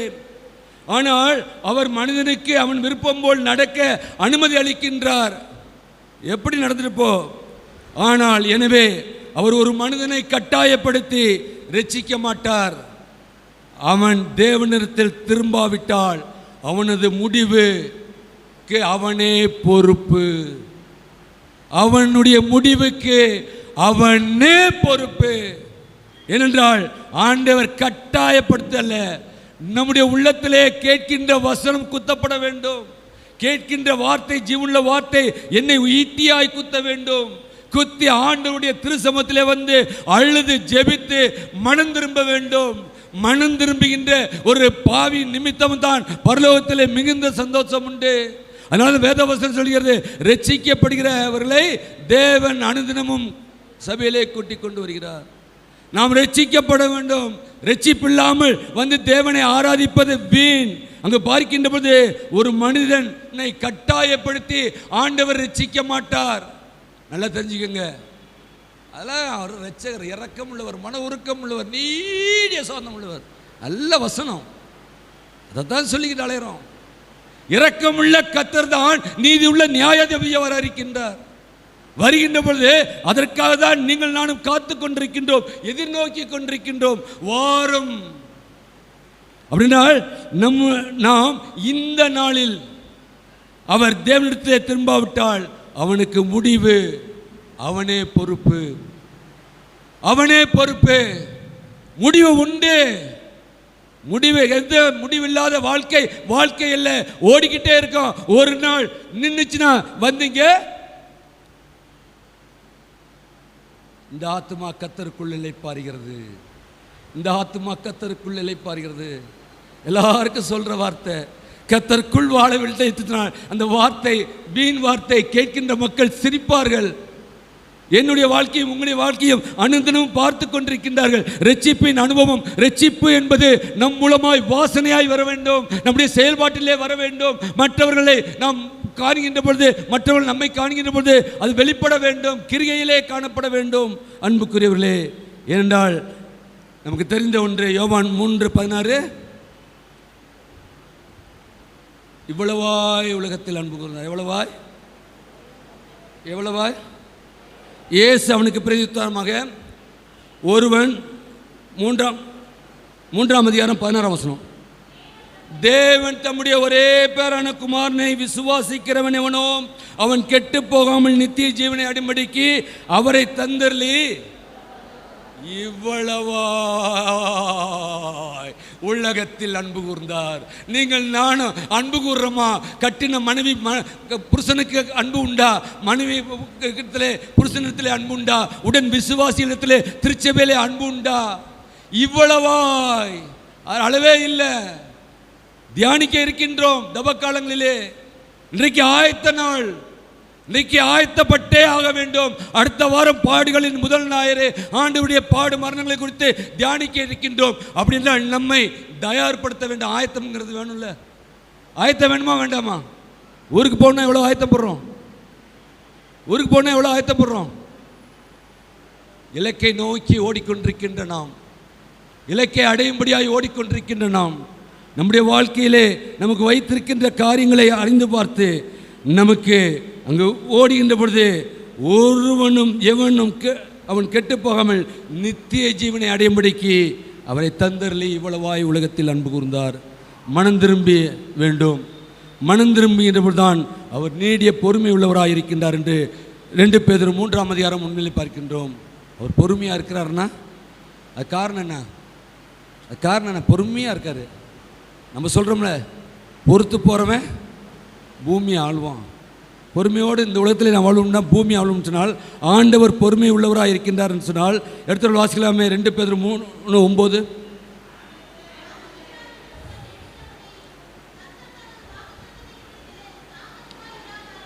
தாமதிக்கிறார் என்று சிலர் எண்ணுகிறபடி கர்த்தர் தமது வாக்குத்தத்தத்தை குறித்து வாசிக்கலாமே. தாமதமாயிராமல் ஒருவரும் கெட்டு போகாமல் எல்லோரும் மனம் திரும்ப வேண்டும் என்று விரும்பி நம்மேல் நீடிய பொறுமை உள்ளவராக இருக்கின்றார். நீடிய பொறுமை. ஒருவேளை இந்த 2 பேதுரு எழுதப்பட்ட காலத்தை பார்க்கின்ற போது கிபி 65-68 எழுதப்பட்டது. இன்னைக்கு நம்ம இருக்கிறது கிபி 2026. இந்த வார்த்தை இன்றைக்கு நாம் கேட்டுக்கொண்டிருக்கின்றோம். ஆண்டவர் அன்றைக்கு சொன்ன அதே பார்க்கின்ற போது பேதுரு சொன்ன அதே வார்த்தை இன்றைக்கும் ஜீவனுள்ள வார்த்தையாய் 2026 இருக்கின்ற பொழுது அவர் நீடிய பொறுமை உள்ளவராக இருக்கின்றார். அவருடைய பொறுமையை நாம் அறிந்திருக்கின்றோம். நம்முடைய வாழ்க்கையிலே நாம் எப்படி வாழ்ந்து கொண்டிருக்கின்றோம் என்பதை பார்க்கின்ற பொழுது தேவன் சிலருக்காக மட்டுமல்ல எல்லாருக்காகவும் ரட்சிப்பின் திட்டத்தை வைத்திருக்கிறார். நம்ம ஒவ்வொருவரை குறித்தும் அவர் திட்டம் வைத்திருக்கிறார். ஹல்லேலூயா, ஹல்லேலூயா. வச்சிருக்காரா இல்லையா? வச்சிருக்கிறார். இங்கே வந்திருக்கீங்களே, உங்களை குறித்து ஒவ்வொருவரை குறித்தும் ஒரு திட்டத்தை கர்த்தர் வைத்திருக்கின்றார். அதை அறிய வேண்டும். அது ரட்சிப்பின் அனுபவத்துக்குள்ளாக வருகின்ற பொழுதுதான் நாம் அதை அறிந்து கொள்ள முடியும். ரட்சிக்கப்படாத ஒரு வாழ்க்கை இருக்கும் என்றால் நாம் அறியாதபடி நாம் வாழ்ந்து கொண்டிருக்கின்றோம். நமக்கு எந்த திட்டமும் இல்லாதபடி நாம் வாழ்ந்து கொண்டிருக்கின்றோம். இந்த உலகத்திலே தேவனுடைய திட்டம் உண்டு. அந்த திட்டம் நம்மிலே நிறைவேற நாம் ரட்சிக்கப்பட்டவர்களாக இருக்க அழைக்கப்படுகின்றோம். இதைத்தான் எசேக்கியேல் தீர்க்கதரிசி சொல்லுகின்ற பொழுது எசேக்கியேல் 18ஆம் அதிகாரம் 23 வாசிக்கலாமே. எசேக்கியேல் 18:23.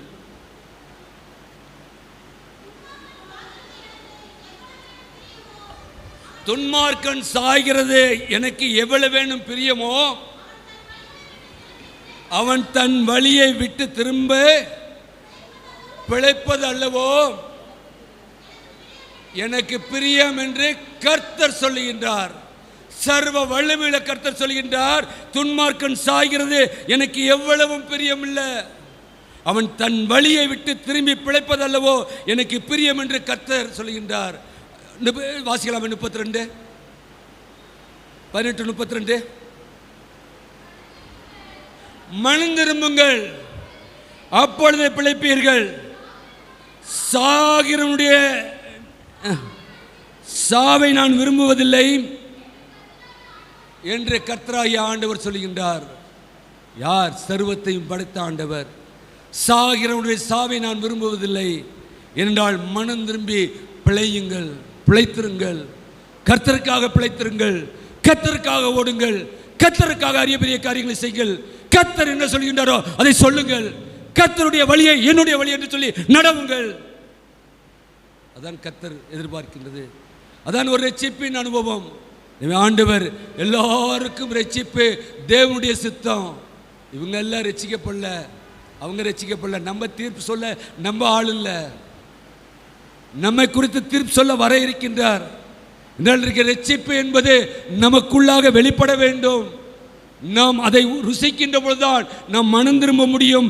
மனம் திரும்புகின்ற பொழுதுதான் ஆண்டவருடைய சித்தத்தை நாம் நிறைவேற்றுகின்றவர்களாக இருப்போம். அன்புக்குரியவர்களே, மூன்றாவதாக எல்லோருக்கும் இயேசு ஒருவரே மத்தியஸ்தர். எடுத்தவர்கள் வாசிக்கலாம். 1 தீமோத்தேயு 5:6-7.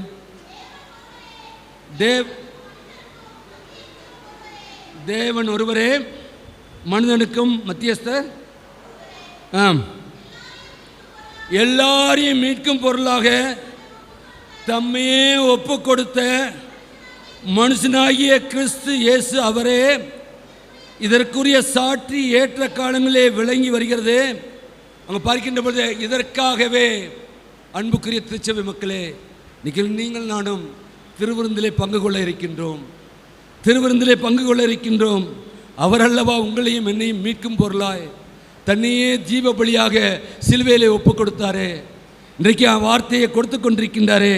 அப்படினால் மனுஷனாகிய கிறிஸ்து இயேசு அவரே என்று சொல்லி பிள்ளைகளெல்லாம் சொன்னாங்களே, அந்த இயேசு கிறிஸ்துவை நீங்கள் நானும் ருசித்து இருக்கின்றோமா? அவர் மத்தியஸ்தராக இருந்து பிதாவோடு கூட நம்மை ஒப்புரவாக்கி இருக்கின்றாரே. நம்முடைய ஆதி தகப்பனாகிய ஆதாம் ஏவல் மூலமாய் ஏதேன் தோட்டத்திலிருந்து விரட்டப்பட்ட பொழுது மனிதருக்கு மீட்பை கொடுக்க முடியாய் தன்னுடைய ஏக சுதனை இயேசு கிறிஸ்துவை இந்த உலகத்திலே அனுப்பி கொடுத்து அவர் ஒரு திட்டத்தோடு வந்து தன்னை முற்றிலுமாக சிலுவை மரண பரியந்தம் தன்னை ஒப்பு கொடுத்து நம்மை மீட்டாரே. அந்த இயேசு கிறிஸ்து ஒருவர் தான் நம்மை பிதாவோடு ஒப்புரவாக்கி இருக்கின்றார். எனவே நீங்கள் நானும் அதை உணர்ந்து பார்த்து அழைக்கப்படுகின்றோம். அவர் தான் நமக்கு வழியாக இருக்கின்றார். தான் யோவான் 14:6 சொல்லியிருப்பது, நானே வழியும் சத்தியமும் ஜீவனுமாயிருக்கின்றேன். இயேசு கிறிஸ்து ஒருவர் தான் நமக்கு வழி, இயேசு கிறிஸ்து ஒருவர் தான் சத்தியம், இயேசு கிறிஸ்து ஒருவர் தான் நமக்கு ஜீவன். அந்த உள்ள வைக்கணும், இருதயத்தில் வைக்கணும். இன்னைக்கு அநேகர் வேத வசனங்களை சொல்லுகின்றார்கள், நல்லது. வருகின்ற வேத வசனம் உள்ளத்திலிருந்து வர வேண்டும், உதத்திலிருந்து வரக்கூடாது. ஆனால் சொல்லுகின்ற வேத வசனம் நம்மிடத்திலே வெளிப்பட வேண்டும், கிரிகையிலே வெளிப்பட வேண்டும், நம்முடைய செயல்பாட்டிலே வெளிப்பட வேண்டும். இன்னைக்கு எல்லாம் வேத வசனம் இன்னைக்கு சின்ன பிள்ளையிலேருந்து படித்தாச்சு.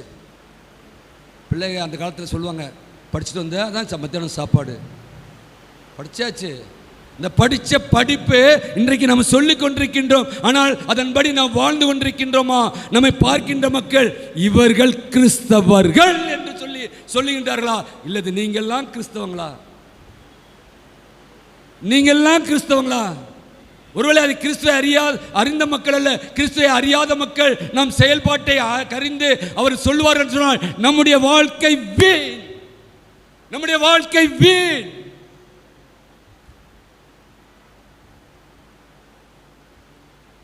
ஏனென்றால் நமக்கு இயேசுவின் நாமமே கொடுக்கப்பட்டிருக்கின்றது. இயேசுவின் நாமத்தினால் தான் நாம் ஜெபம் எடுக்க முடியும். அப்போஸ்தலர் நடவடிக்கை 4ஆம் அதிகாரம் 12ஆம் வசனம் இப்படியாக சொல்கிறது, இயேசுவே நாமம் அல்லாமல் வேறொரு நாமம் நமக்கு கொடுக்கப்படவில்லை, கட்டளையிடவில்லை. என்னால் சிலுவையின் கிறிஸ்துவின் தெய்வீக அன்பு வெளிப்பட்டது. அவருடைய அன்பை நாம் ருசித்து அவருக்குள்ளாக நாம் வாழ அழைக்கப்படுகின்றோம். நம்முடைய வாழ்க்கை என்ன? கர்த்தருக்காக ஊழியம் செய்யணும். கர்த்தருக்காக மார்க் 10ஆம் அதிகாரம் 45 சொல்கிறது, மனுஷகுமாரன் ஊழியம் கொள்ளும்படி வராமல் ஊழியம் செய்யப்படவும் அநேகரை மீட்கும் பொருளாக தம்முடைய ஜீவனை கொடுக்கவும் வந்தார்.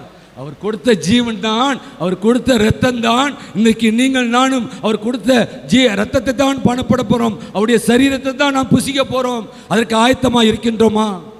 அந்த விசுவாசத்தோடு வந்திருக்கின்றோமா? அல்லது ஒரு சடங்காச்சாரத்தோட முதல் வாரம் 3ஆம் வாரம் திருவிருந்து போயே ஆக வேண்டும்? திருவிருந்து எடுக்கிற கிறிஸ்தவர்கள் ரொம்ப உண்டு. திருவிருந்துக்காகவே ஆலயத்துக்கு வர்றது.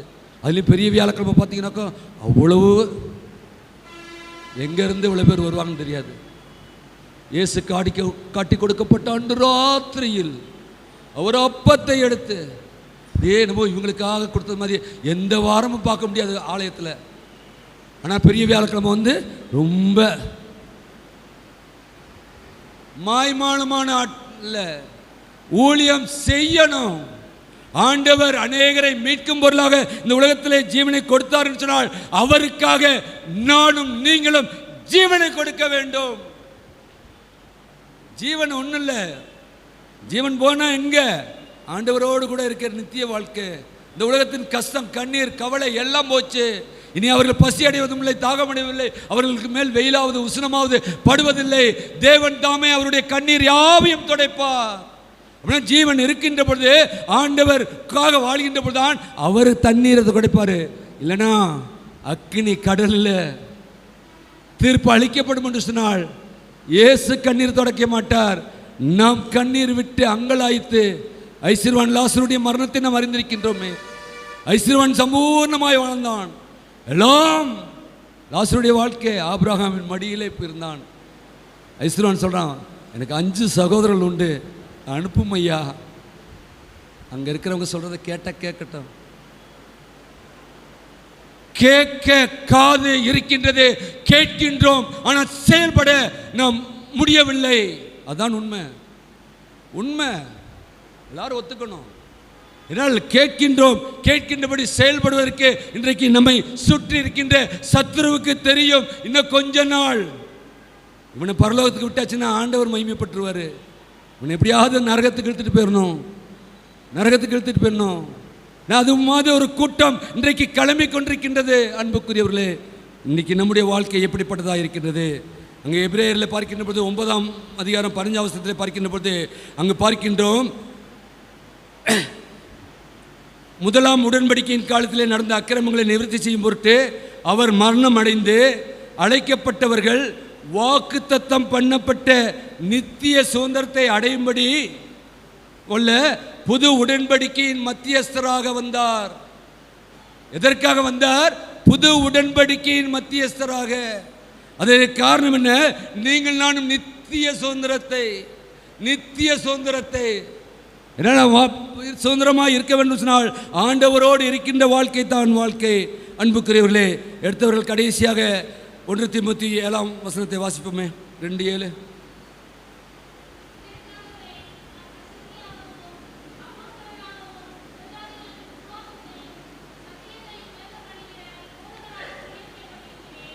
இதற்காகவே நான் பிரசங்கியாகவும் அப்போஸ்தலராகவும் புறஜாதிகளுக்கு விசுவாசத்தையும் சத்தியத்தையும் விளங்க பண்ணுகின்ற போதகனாகவும் நியமிக்கப்பட்டிருக்கின்றேன். நான் பொய் சொல்லாமல் கிறிஸ்துவுக்குள் உண்மையை சொல்லுகிறேன். ஹல்லேலூயா. அப்போஸ்தலனாகிய பவுலுடைய அறிக்கை இன்றைக்கு இதுதான் ஒவ்வொரு கிறிஸ்தவனுடைய அறிக்கையாக இருக்க வேண்டும். உண்மையை சொல்லுகிறேன் கிறிஸ்துவுக்குள். அவன் போய் பேசுறவங்க யாருக்குள்ள சொல்றாங்க? கிறிஸ்துவுக்குள் இருந்தா உண்மை பேசுறாங்க. சத்துருக்குள்ளாக பிசாசுக்குள்ளாக இருப்போம். பொய் சொல்லுகின்றோம், பொய்யான காரியங்களை நாம் சொல்லிக் கொண்டிருக்கின்றோம், மற்றவர்களை குற்றப்படுத்தி நாம் நிரபராதி என்று காட்டிக் கொண்டிருக்கின்றோம். பார்க்குறோம்ல, ஒரு திருடன் என்ன பண்ணுறான், மற்றவங்களாம் திருடன் சொல்லியாச்சுன்னா கேட்குற மக்களுக்கு என்ன ஆகும் சொல்லுங்களேன். நான் திருடேன் ஒத்துக்குங்க, நான் மற்றவங்களாம் திருடன் சொல்கிறேன், அப்படி கேட்குறவங்களுக்கு என்ன, நான் பெரிய உத்தமன் அப்படி தானே? இவரை ஒன்றும் திருட மாட்டார்ப்பா. நம் ஆராதிக்கின்ற கர்த்தர், நம்மை காண்கின்ற கர்த்தராய் இருக்கின்றார். நாம் எங்கே என்ன பேசுகின்றோம், என்ன செயல்படுகின்றோம் என்பதை அவர் கேட்டவராய் இருக்கின்றார். இங்கு பார்க்கின்ற பொழுது அங்கு சொல்லுகின்ற வார்த்தை அங்கு அவர் சொல்லுகின்றார். ஏனென்றால் அதற்கு காரணம் என்ன? ரோமர் 10ஆம் அதிகாரம் 14-15 வாசிப்பீர்கள் சொன்னால் அங்கு அறிவோ, அங்கே வாசிக்கலாமே அந்த ஒரு வசனத்தை. ரோமர் 10ஆம் அதிகாரம் 14-15. அவரை விசுவாசிக்காதவர்கள் எப்படி அவரை தொழுது கொள்வார்கள்? ஒரு கொஸ்டின் மார்க். அவரை குறித்து கேள்விப்படாதவர்கள் எப்படி விசுவாசிப்பார்கள்? ஒரு கேள்விக்குறி. பிரசங்கிக்கிறவன் இல்லாவிட்டால் எப்படி கேள்விப்படுவார்கள்? ஒரு கொஸ்டின் மார்க். அனுப்பப்படாவிட்டால் எப்படி பிரசங்கிப்பார்கள்? ஒரு கேள்விக்குறி.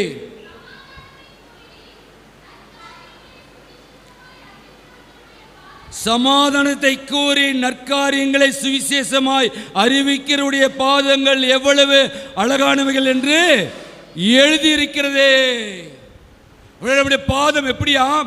ஆண்டவரை குறித்து நாம் அறிவிக்கின்றோம் என்று சொன்னால் சமாதானத்தை தான் முதல்ல கூறணும். சமாதானம் உண்டா? குடும்பங்களில் சமாதானம் உண்டா? திருச்சபையில் சமாதானம் உண்டா? சமுதாயத்தில் சமாதானம் உண்டா? சமாதானத்தை கூறி நற்காரியங்களே, துர்க்காரியங்களே அல்ல. நம்ம என்ன சொல்கிறோம்? துர்க்காரியங்களை தான் சொல்லி சொல்லி சொல்லி சொல்லி மக்கள்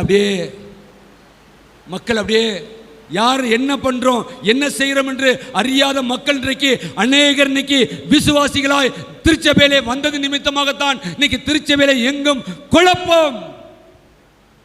திருச்சபை நம்முடைய கருத்திலே கொடுக்கப்பட்டிருக்கின்றது. திருச்சபையில இன்றைக்கு என்ன, திருச்சபையின் ஒழுங்கு என்ன, திருச்சபையில நாம் அங்கமாக இருக்கின்றோமே அதனால் நமக்கு என்ன காரியம் ஒன்றும் தெரியாது. ஆனால் அவர்கள் உறுப்பினர்கள்.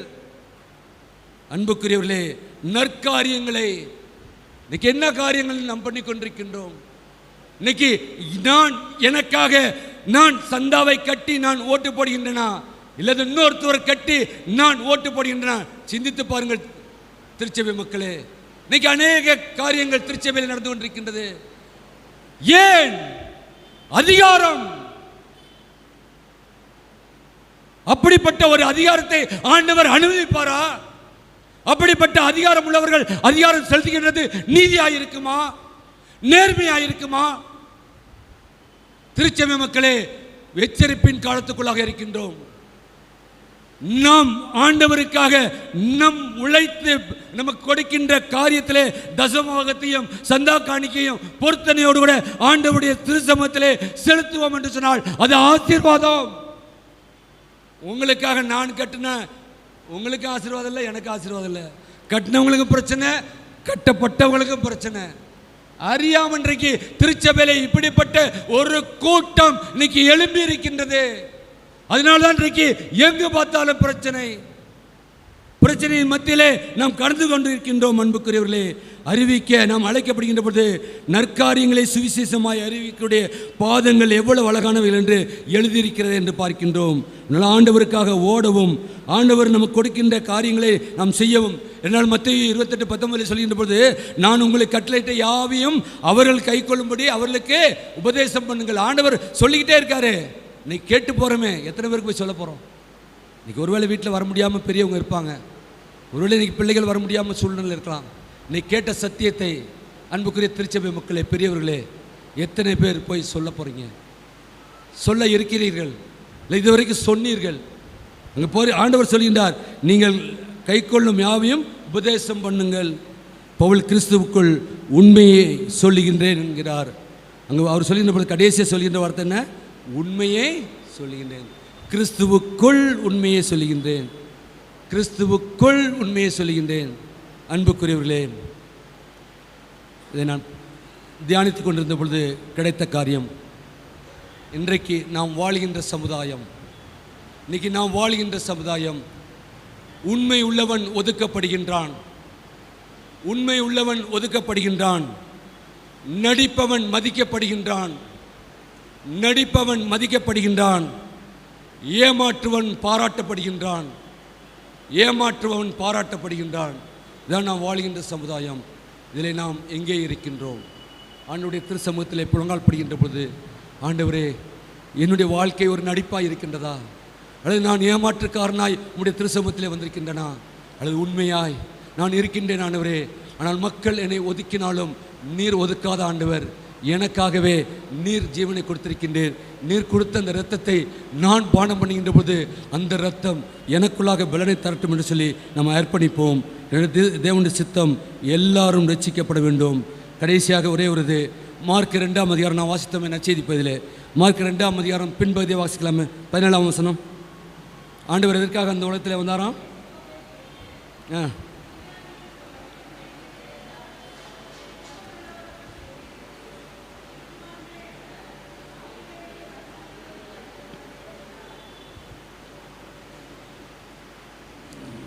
எதற்காகவா? இயேசு அதை கேட்டு, பிணியாளிகளுக்கு வைத்தியன் வேண்டியதே அல்லாமல்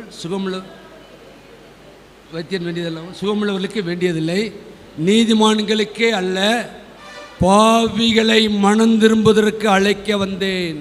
இன்றைக்கு ஆண்டவருடைய திருச்சரியத்தின் திருத்தத்தையும் வாங்கின்ற பொழுது ஒரு மனம் திரும்பாத ஒரு வாழ்க்கை இருக்கும் என்று சொன்னால், வரக்கூடிய நாட்களிலே உங்களையும் என்னையும் பார்க்கின்ற மக்கள் இதே மக்கள் தான் பார்க்க போகின்றார்கள். இதே திருச்சபையில் தான் நாம் வந்து ஆராதிக்க இருக்கின்றோம். அப்படி என்றால் நாம் அழைக்கப்பட்ட அழைப்புக்கு மனம் திரும்பி நாம் இருக்க அழைக்கப்படுகின்றோம். தேவனுடைய சித்தம் எல்லோரும் ரட்சிக்கப்பட வேண்டும். அரவணைத்து கொண்டு மீட்டுக்கொள்ளும் தெய்வீக கிறிஸ்துவின் அன்பு நம் ஒவ்வொருவரிலும் வெளிப்பட வேண்டும். நாம் ஜெபிக்கும் திருச்சபையாக, சாட்சியின் திருச்சபையாக இந்த நாளில் இருந்தாவது, இந்த நேரத்தில் இருந்தாவது வாழ உங்களுக்கும் எனக்கும் பரிசுத்த ஆவியானவர் தம்மை கிருபையும் ஒத்தாசையும் செய்வாராக. ஆமேன். ஜெபம் செய்வோம். மகா கிருபையும் இரக்கமுள்ள கர்த்தாவே, நீர் எங்களை கிருபையாய் கொடுத்த ஜீவனுள்ள வார்த்தைக்காக நன்றியோடு மெத்துதிக்கிறப்பா, ஸ்தோத்திரிக்கிறோம். ஆம் கர்த்தாவே, நீர் அழைத்த கர்த்தர் உண்மை உள்ளவர் ஆண்டவரே. அப்படியாக அப்போஸ்தலன் பவுலும் கூட சொல்கிறேன், கிறிஸ்துவுக்குள் உண்மையை சொல்கிறேன் என்று சொன்னவனமாக நாங்கள் கர்த்தாவே எந்த சூழ்நிலையிலும் உண்மைக்கு நாங்கள் எங்களை கையெழுத்தவர்களாய் கர்த்தாவே நாங்கள் இந்த உலகத்தில் வாழ எங்களுக்கு கிருபையாக ஜெபிக்கிறோம். வந்த ஒவ்வொருவரையும் பேர் பேராக, குடும்பம் குடும்பமாய் நீர் கர்த்தாவே நாளை கேட்ட சத்தியத்தின்படி ஜெபிக்கின்ற குடும்பமாக, ரட்சிக்கப்பட்ட குடும்பமாக நீர் கர்த்தாவே அவர்களுக்கு கந்து நீர் ஆயத்தப்படுத்தின பரம காணானை பெறும்படியாய் கர்த்தாவே நீர் மத்தியஸ்தராய் வந்து கர்த்தாவே பிதாவோடு ஒப்புரவாக்கினதை நினைத்து பார்த்து உம்முடைய திருப்பந்தியிலே பங்கு பெறவும், உம்முடைய சாக்கிரமத்தின் மூலமாய், உம்முடைய சரீரத்தின் மூலமாய், உம்முடைய இரத்தத்தின் மூலமாய் இந்த நாளிலே ஒரு மனம் திரும்பலுக்கு ஏற்ற கனியை கொடுக்க நீர் கிருபையாய் நீர் பிரேசம் ஜெபிக்கிறோம் ஜீவன் நல்ல பிதாவே. ஆமேன். ஆமேன். திருவார்த்தைகளை கேட்ட நாம் நம்முடைய பற்றுறுதியை உறுதிப்படுத்திக் கொள்ளும் வண்ணமாக நாம் அனைவரும் எழுந்து நின்று இசையா விசுவாச அறிக்கையை பயபக்தியோடு ஏறெடுப்போம். வானத்தையும் பூமியையும் காணப்படுகிறதும் காணப்படாதுமான எல்லாவற்றையும் படைத்தவராயிருக்கிற சர்வவல்லமையுள்ள பிதாவாகிய ஒரே கடவுளை விசுவாசிக்கிறேன். ஒரே கர்த்தருமாய் கடவுளுடைய ஒரே பேரான குமாரனுமாயிருக்கிற இயேசு கிறிஸ்துவை விசுவாசிக்கிறேன். அவர் சகல உலகங்களும் உண்டாவதற்கு முன்னே தமது பிதாவினாலே ஜனிப்பிக்கப்பட்டவர், தெய்வத்தில் தெய்வமானவர், ஜோதியில் ஜோதியானவர், மெய்தேவனில் மெய்தேவனானவர், உண்டாக்கப்படாமல் ஜனிப்பிக்கப்பட்டவர், பிதாவோடே ஒரே தன்மையுடையவர், சகலத்தையும் உண்டாக்கினவர், மனிதராகிய நமக்காகவும் நமக்கு ரட்சிப்பு உண்டாகவும் பரமண்டலத்திலிருந்து இறங்கி பரிசுத்த ஆவியினாலே கன்னிமரியாளத்தில் அவதரித்து மனிதனானார். நமக்காக பொந்தி பிலாத்துவின் காலத்தில் சிலுவையில் அறையுண்டு பாடுபட்டு அடக்கம் பண்ணப்பட்டார். வேத வாக்கியங்களின்படி 3ஆம் நாள் உயிர்த்தெழுந்தார். பரமண்டலத்துக்கு ஏறி பிதாவின் வலது மார்சில் வீற்றிருக்கிறார். உயிருள்ளோரையும் மரித்தோரையும் நியாய்ந்திருக்க மகிமையோடு திரும்ப வருவார். அவருடைய ராஜ்யத்துக்கு முடிவில்லை. கர்த்தருமாய், ஜீவனை கொடுக்கிறவருமாய், பிதாவிலும் குமாரனும் என்று புறப்படுகிறவருமாய், பிதாவோடும் குமாரனோடும் கூட தொழுது தோத்தரிக்கப்படுகிறவருமாய், தீர்க்கதரிசிகள் மூலமாக உரைத்தோருமாயிருக்கிறேன். விசுவாசிக்கிறேன்.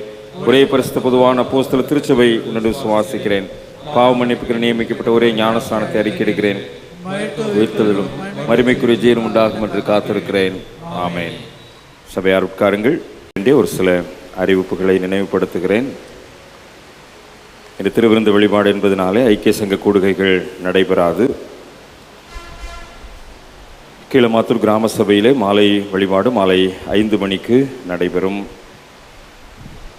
இன்று மதியம் 1:30 மணிக்கு மகிழ்விக்கும் மன்னா 2025 ஆண்டிற்குரிய தேர்வு ஓசிபிஎம் பள்ளி வளாகத்திலே நடைபெறும். நம்முடைய திருச்சபையிலிருந்து 16 பேர் பங்கு பெறும்படி முன்பதிவு செய்திருக்கின்றீர்கள். உங்களுக்குரிய தேர்வுக்கூட நுழைவுச் சீட்டு என்னிடத்தில் இருக்கின்றது. அதோடு கூட நீங்கள் ஏற்கனவே அறிவித்தவாறு உங்களுடைய ஆதார் நகலை நீங்கள் என்னுடைய கையொப்பத்தையும் அலுவலக முத்திரையும் பெற்றுக்கொண்டு உங்களுடைய பதிவு எண்ணை நீங்கள் அதிலே எழுதி வாங்கி கொண்டு நீங்கள் கடந்து செல்ல அன்போடு கூட கேட்டுக்கொள்கிறேன். 1:30 மணிக்கு சரியாக தேர்வு தொடங்கும். ஆகவே இந்த வழிபாடு நிறைவு பெற்ற பிற்பாடு இந்த 16 பேரும் அதற்குரிய ஆயத்தத்தில் என்னை சந்தித்து செல்லும்படி அன்போடு கூட நினைவுபடுத்துகிறேன். பதிவு கட்டணம் செலுத்தாதவர்கள் இன்றைக்கு தவறாமல் பதிவு கட்டணத்தை செலுத்தி உங்களுடைய தேர்வு கூட நுழைவுச் சீட்டை பெற்று செல்லும்படி அன்போடு கூட நினைவுபடுத்துகிறேன். செவ்வாய்க்கிழமை நடைபெறுகின்ற பெண்கள் ஜெபம் ஆலயத்தில் நடைபெறும். வாய்ப்பிருக்கின்ற பெண்கள் பங்கு பெற அன்போடு கூட கேட்டுக்கொள்கிறேன். வருகின்ற புதன்கிழமை 18ஆம் தேதி இந்த ஆண்டிற்குரிய தவ காலங்கள் தொடங்குகிறது. சாம்பல் புதன்கிழமை மாலை 6:30 மணிக்கு திருவிருந்து வழிபாடு ஆலயத்தில் நடைபெறும். வருகின்ற புதன்கிழமை 18ஆம் தேதி மாலை 6:30 மணிக்கு சாம்பல் புதன்கிழமை திருவிருந்து வழிபாடு ஆலயத்தில் நடைபெறும். கீழமாத்தூர் கிராம ஆலயத்தில் சாம்பல் புதன்கிழமை திருவிருந்து வழிபாடு காலை 7 மணிக்கு நடைபெறும். தவக்காலங்களிலே நாம் ஏற்கனவே அறிந்திருக்கிறவாறு ஒவ்வொரு வெள்ளிக்கிழமையும் மாலை வழிபாடு திருவிருந்து வழிபாடாக நடைபெற்று கொண்டிருக்கிறது. ஆக இந்த ஆண்டிலேயும் வருகின்ற வெள்ளிக்கிழமை மாலை வழிபாடு திருவிருந்து வழிபாடாக நடைபெறும். வருகின்ற சனிக்கிழமை 21ஆம் தேதி இந்த மாதத்திற்குரிய திருமண முன் ஆலோசனை பயிற்சி பசுமலை ஆண்கள் மேல்நிலைப்பள்ளி சிற்றாலயத்தில் நடைபெறும். விண்ணப்ப படிவங்கள் என்னிடத்தில் உண்டு. பங்கு பெற விரும்புகின்ற வாலிபர்கள் பங்கு பெறுவதற்கு விண்ணப்ப படிவங்களை பெற்றுக்கொண்டு செல்ல அன்போடு கூட கேட்டுக்கொள்ளப்படுகின்றீர்கள்.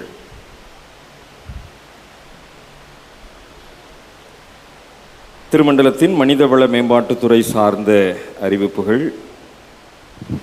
இந்த வருடம் 12ஆம் வகுப்பு தேர்வு எழுதுகின்ற மாணவர்களுக்கு வழிகாட்டுதல் கூடுகை திருமண்டலத்தின் மனிதவள மேம்பாட்டுத்துறை சார்பில் நடத்தப்பட இருக்கின்றது.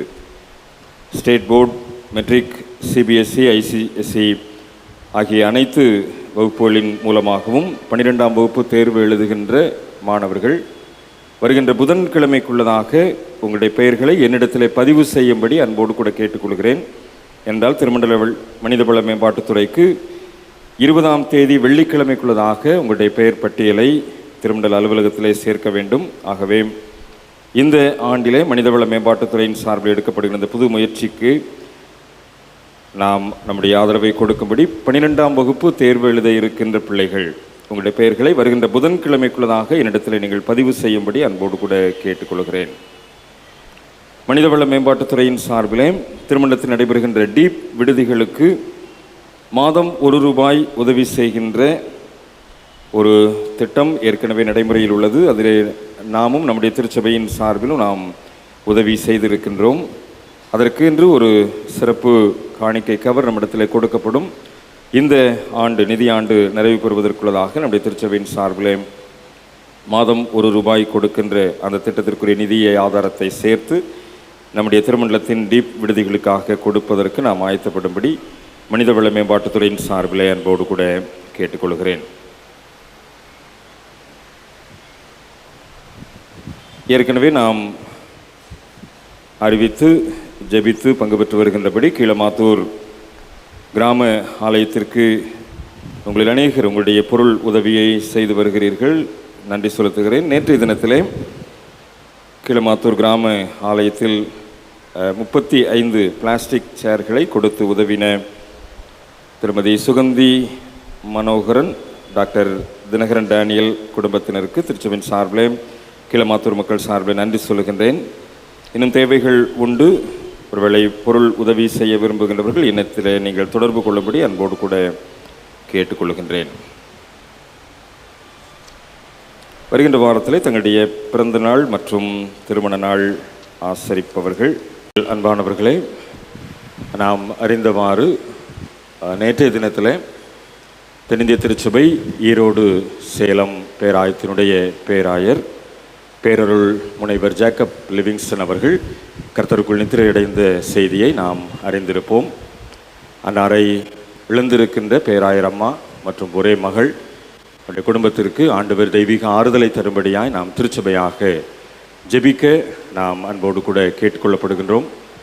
நம்முடைய தென்னிந்திய திருச்சபையினுடைய பொதுச் செயலாளரும் நம்முடைய பேராயத்தின் பேராயரும் முதன்மை பணியாளர்களும் இன்றைக்கு மதியம் 12 மணிக்கு நடைபெறுகின்ற நல்லடக்க வழிபாட்டிலே பங்கு பெறுகின்றார்கள்.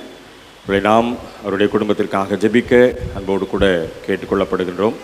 குறிப்பாக கடந்த செப்டம்பர் கன்வென்ஷன் கூடுகையிலே ஐயா அவர்களும் அம்மா அவர்களும் நம்முடைய திருமண்டலத்திற்கு வருகை தந்து அவர்கள் சிறப்பான கன்வென்ஷன் கூடுகையிலே ஆண்டவருடைய வார்த்தை நம்ம மத்தியிலே பகிர்ந்து கொடுத்திருக்கிறார்கள். ஆகவே நாம் திருச்சபையாக ஆண்டவருக்கு நன்றி செலுத்தவும், இன்னும் அதிகமாக இழப்பில் இருக்கின்ற பேராயர் அம்மா மற்றும் அவருடைய மகளுக்காக, ஈரோடு சேலம் பேராயத்தினுடைய அனைத்து விசுவாச குடும்பங்களுக்காக நாம் ஜெபிக்க கடமைப்பட்டிருக்கிறோம். நம்முடைய பேராயர் சார்பிலும் நம்முடைய திருச்சபை மக்கள் சார்பிலும் ஆழ்ந்த இரங்கலை அருமையான ஐயா அவர்களுடைய குடும்பத்திற்கு நாம் தெரிவித்துக் கொள்கிறோம். கர்த்ததாமே அந்த குடும்பத்தை ஆறுதல் படுத்துவாராக. ஆமென்.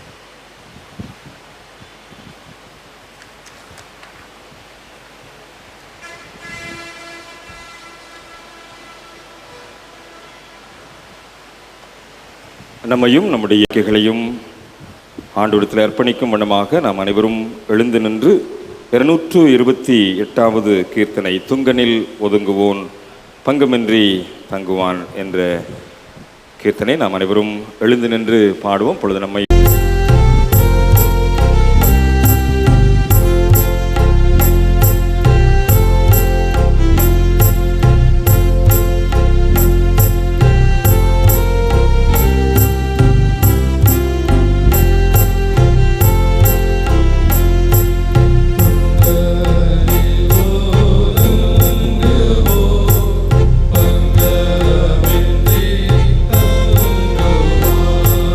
Tunga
நமது கர்த்தராகிய இயேசு கிறிஸ்துவினுடைய கிருபையும் பிதாவாகிய கடவுளுடைய அன்பும் பரிசுத்த ஆவியானுடைய ஐக்கியம் வழிநடத்தலும் ஆசீர்வாதமும் நம் அனைவரோடும் என்றென்றைக்கும் நிலைத்திருப்பதாக.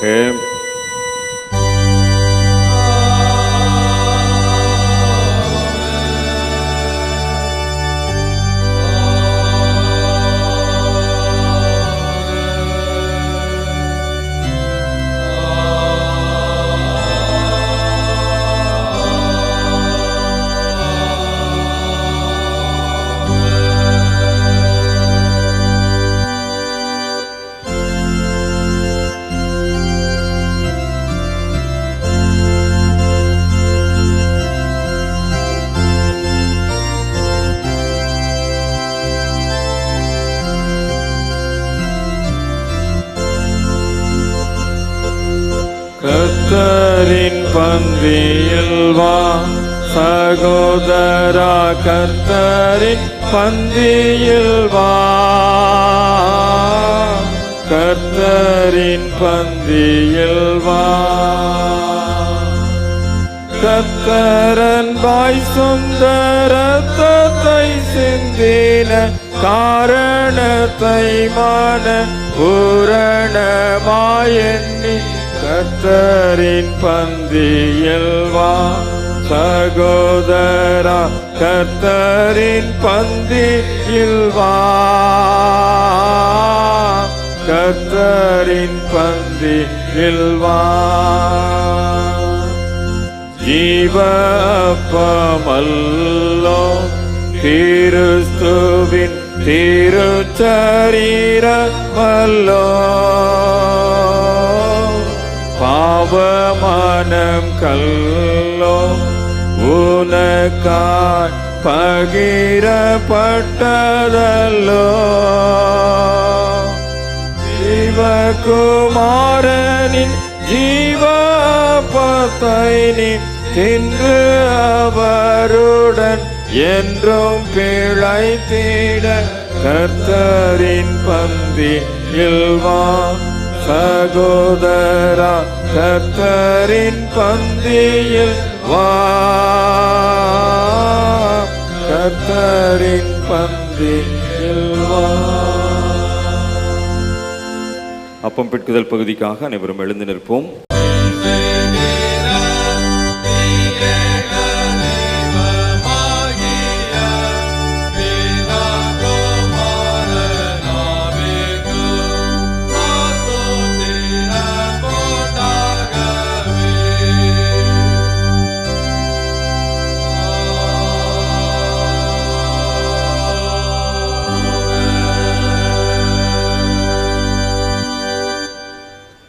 கிறிஸ்தவின் சரீரம் இரத்தமாகிய சாக்கிரமந்தை விசுவாசத்தினாலே பெற்றுக்கொண்டவர்களாகிய நாம் அவருக்கு பின்வரும் மன்றாட்டின் மூலமாய் துதி ஸ்தோத்திரங்களை ஏறெடுப்போம்.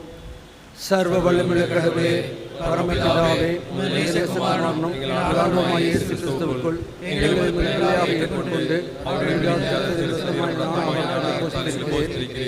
எங்கள் பாவங்களை மன்னித்து நித்திய ஜீவனை அளவிடப்படாத நன்மைக்காக ஸ்தோத்திரிக்கிறோம். சரீரம் ஆத்மாவை எங்களை பரிசுத்த ஜீவனுள்ள பலியாகவும் ஒப்புக்கொடுக்கிறோம். இதுவே நாங்கள் செய்த ஆராதனை. நாங்கள் இந்த பிரபஞ்சத்துக்கு செய்யாமல் தேவனுடைய நன்மையும் பரிபூர்ணமாக எங்கள் மனப்பாக மறுபடியும் எங்களுக்கு அருள முடியும். கடைசி அனைவரோடும் அடைத்ததாக உலகத்திலும் கீழ்ப்படி நடக்க எங்களுக்கு திருப்பி செய்யும். உம்மோடும் பரிசுத்தாவியோடும் ஒரே கடவுளாய் சதா காலமும் ஜீவித்தால் சொல்கிற எங்கள் ஆண்டவரே இயேசு கிறிஸ்துவாய் எங்களை வேண்டிக் கொள்கிறோம். ஆமென். எங்கள் தேவனுக்கு துதியும் மகிமையும் ஞானமும் ஸ்தோத்திரமும் கனமும் வல்லமையும் பலமும் சதா காலங்களிலும் உண்டாவதாக. ஆமென். எல்லா புத்திக்கும் மேலான தேவ சமாதானம் உங்களோடு இருந்து தேவனையும் அவருடைய குமாரனாகிய நம்முடைய ஆண்டவர் இயேசு கிறிஸ்துவை பற்றி அறிவிலும் என்று நிலைத்திருக்கும்படி உங்கள் இருதயத்தையும் சிந்தையையும் காக்க கடவது பிதா குமாரன் பரிசுத்த ஆவியாகிய திரியேகடவுடைய ஆசீர்வாதம் எப்பொழுதும் உங்களோட இருந்து என்றென்றைக்கும் உங்களில் நிலைத்திருக்க கடவது.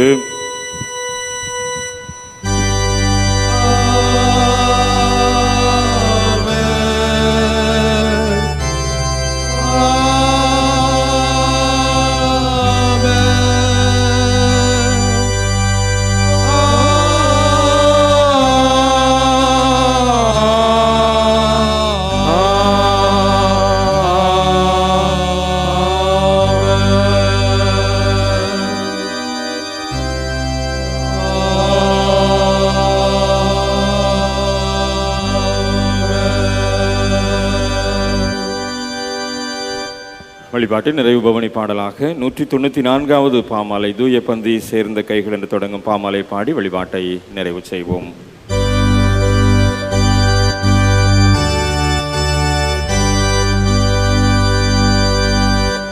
தூய பந்தி சேர்ந்த கைகள் சேவை செய்ய காத்திடும். தூயதோனி கேட்ட செவி தீக்குரல் கேளாமலோ. தூய தூய என்ற நாவில் வஞ்சனை பேசாமலோ. தூய கண்ட கண்கள் என்றும் நம்பி நோக்கவோ. தூய தலம் தேர்ந்த கால்கள் வானியில் நடக்கவோ. தூய ஆவி பேதயமிர் நவ ஜீவன் பொங்கவோ.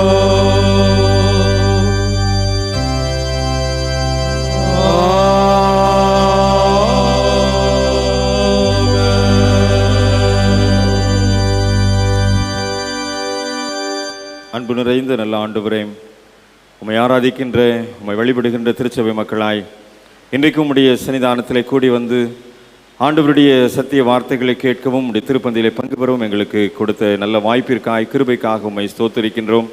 இந்த பலனோடு இந்த உலகத்திற்குள் புறப்பட்டு செல்லவும் ஆண்டவருடைய வழிகாட்டுதல்ல உம்முடைய சாட்சிகளாய் நாங்கள் நிலைத்திருக்கவும் ஆண்டவர் எங்களை பலப்படுத்தி வழி நடத்த வேண்டும் என்று எங்கள் ஆண்டவரும் அருமை இரட்சகருமாகிய இயேசு கிறிஸ்துவின் ஈடு இணையற்ற திருப்பெயரில் ஜெபிக்கின்றோம். ஜெபம் கேளும் பிதாவே, ஆமென். என் ஆத்துமாவே கர்த்தரை ஸ்தோத்திரி, என் முழு உள்ளமேடி பிரஸ்த நாமத்தை ஸ்தோத்திரி. என் ஆத்துமாவே கர்த்தரை ஸ்தோத்திரி, அவர் செய்த சகல உபகாரங்களையும் மறவாதே. ஆமென். கர்த்தர் உங்களோடு இருப்பாராக. தேவ சமாதானத்தோடு சென்று வாருங்கள். கர்த்தருடைய நாமத்தினாலே ஆமென். ஆமென்.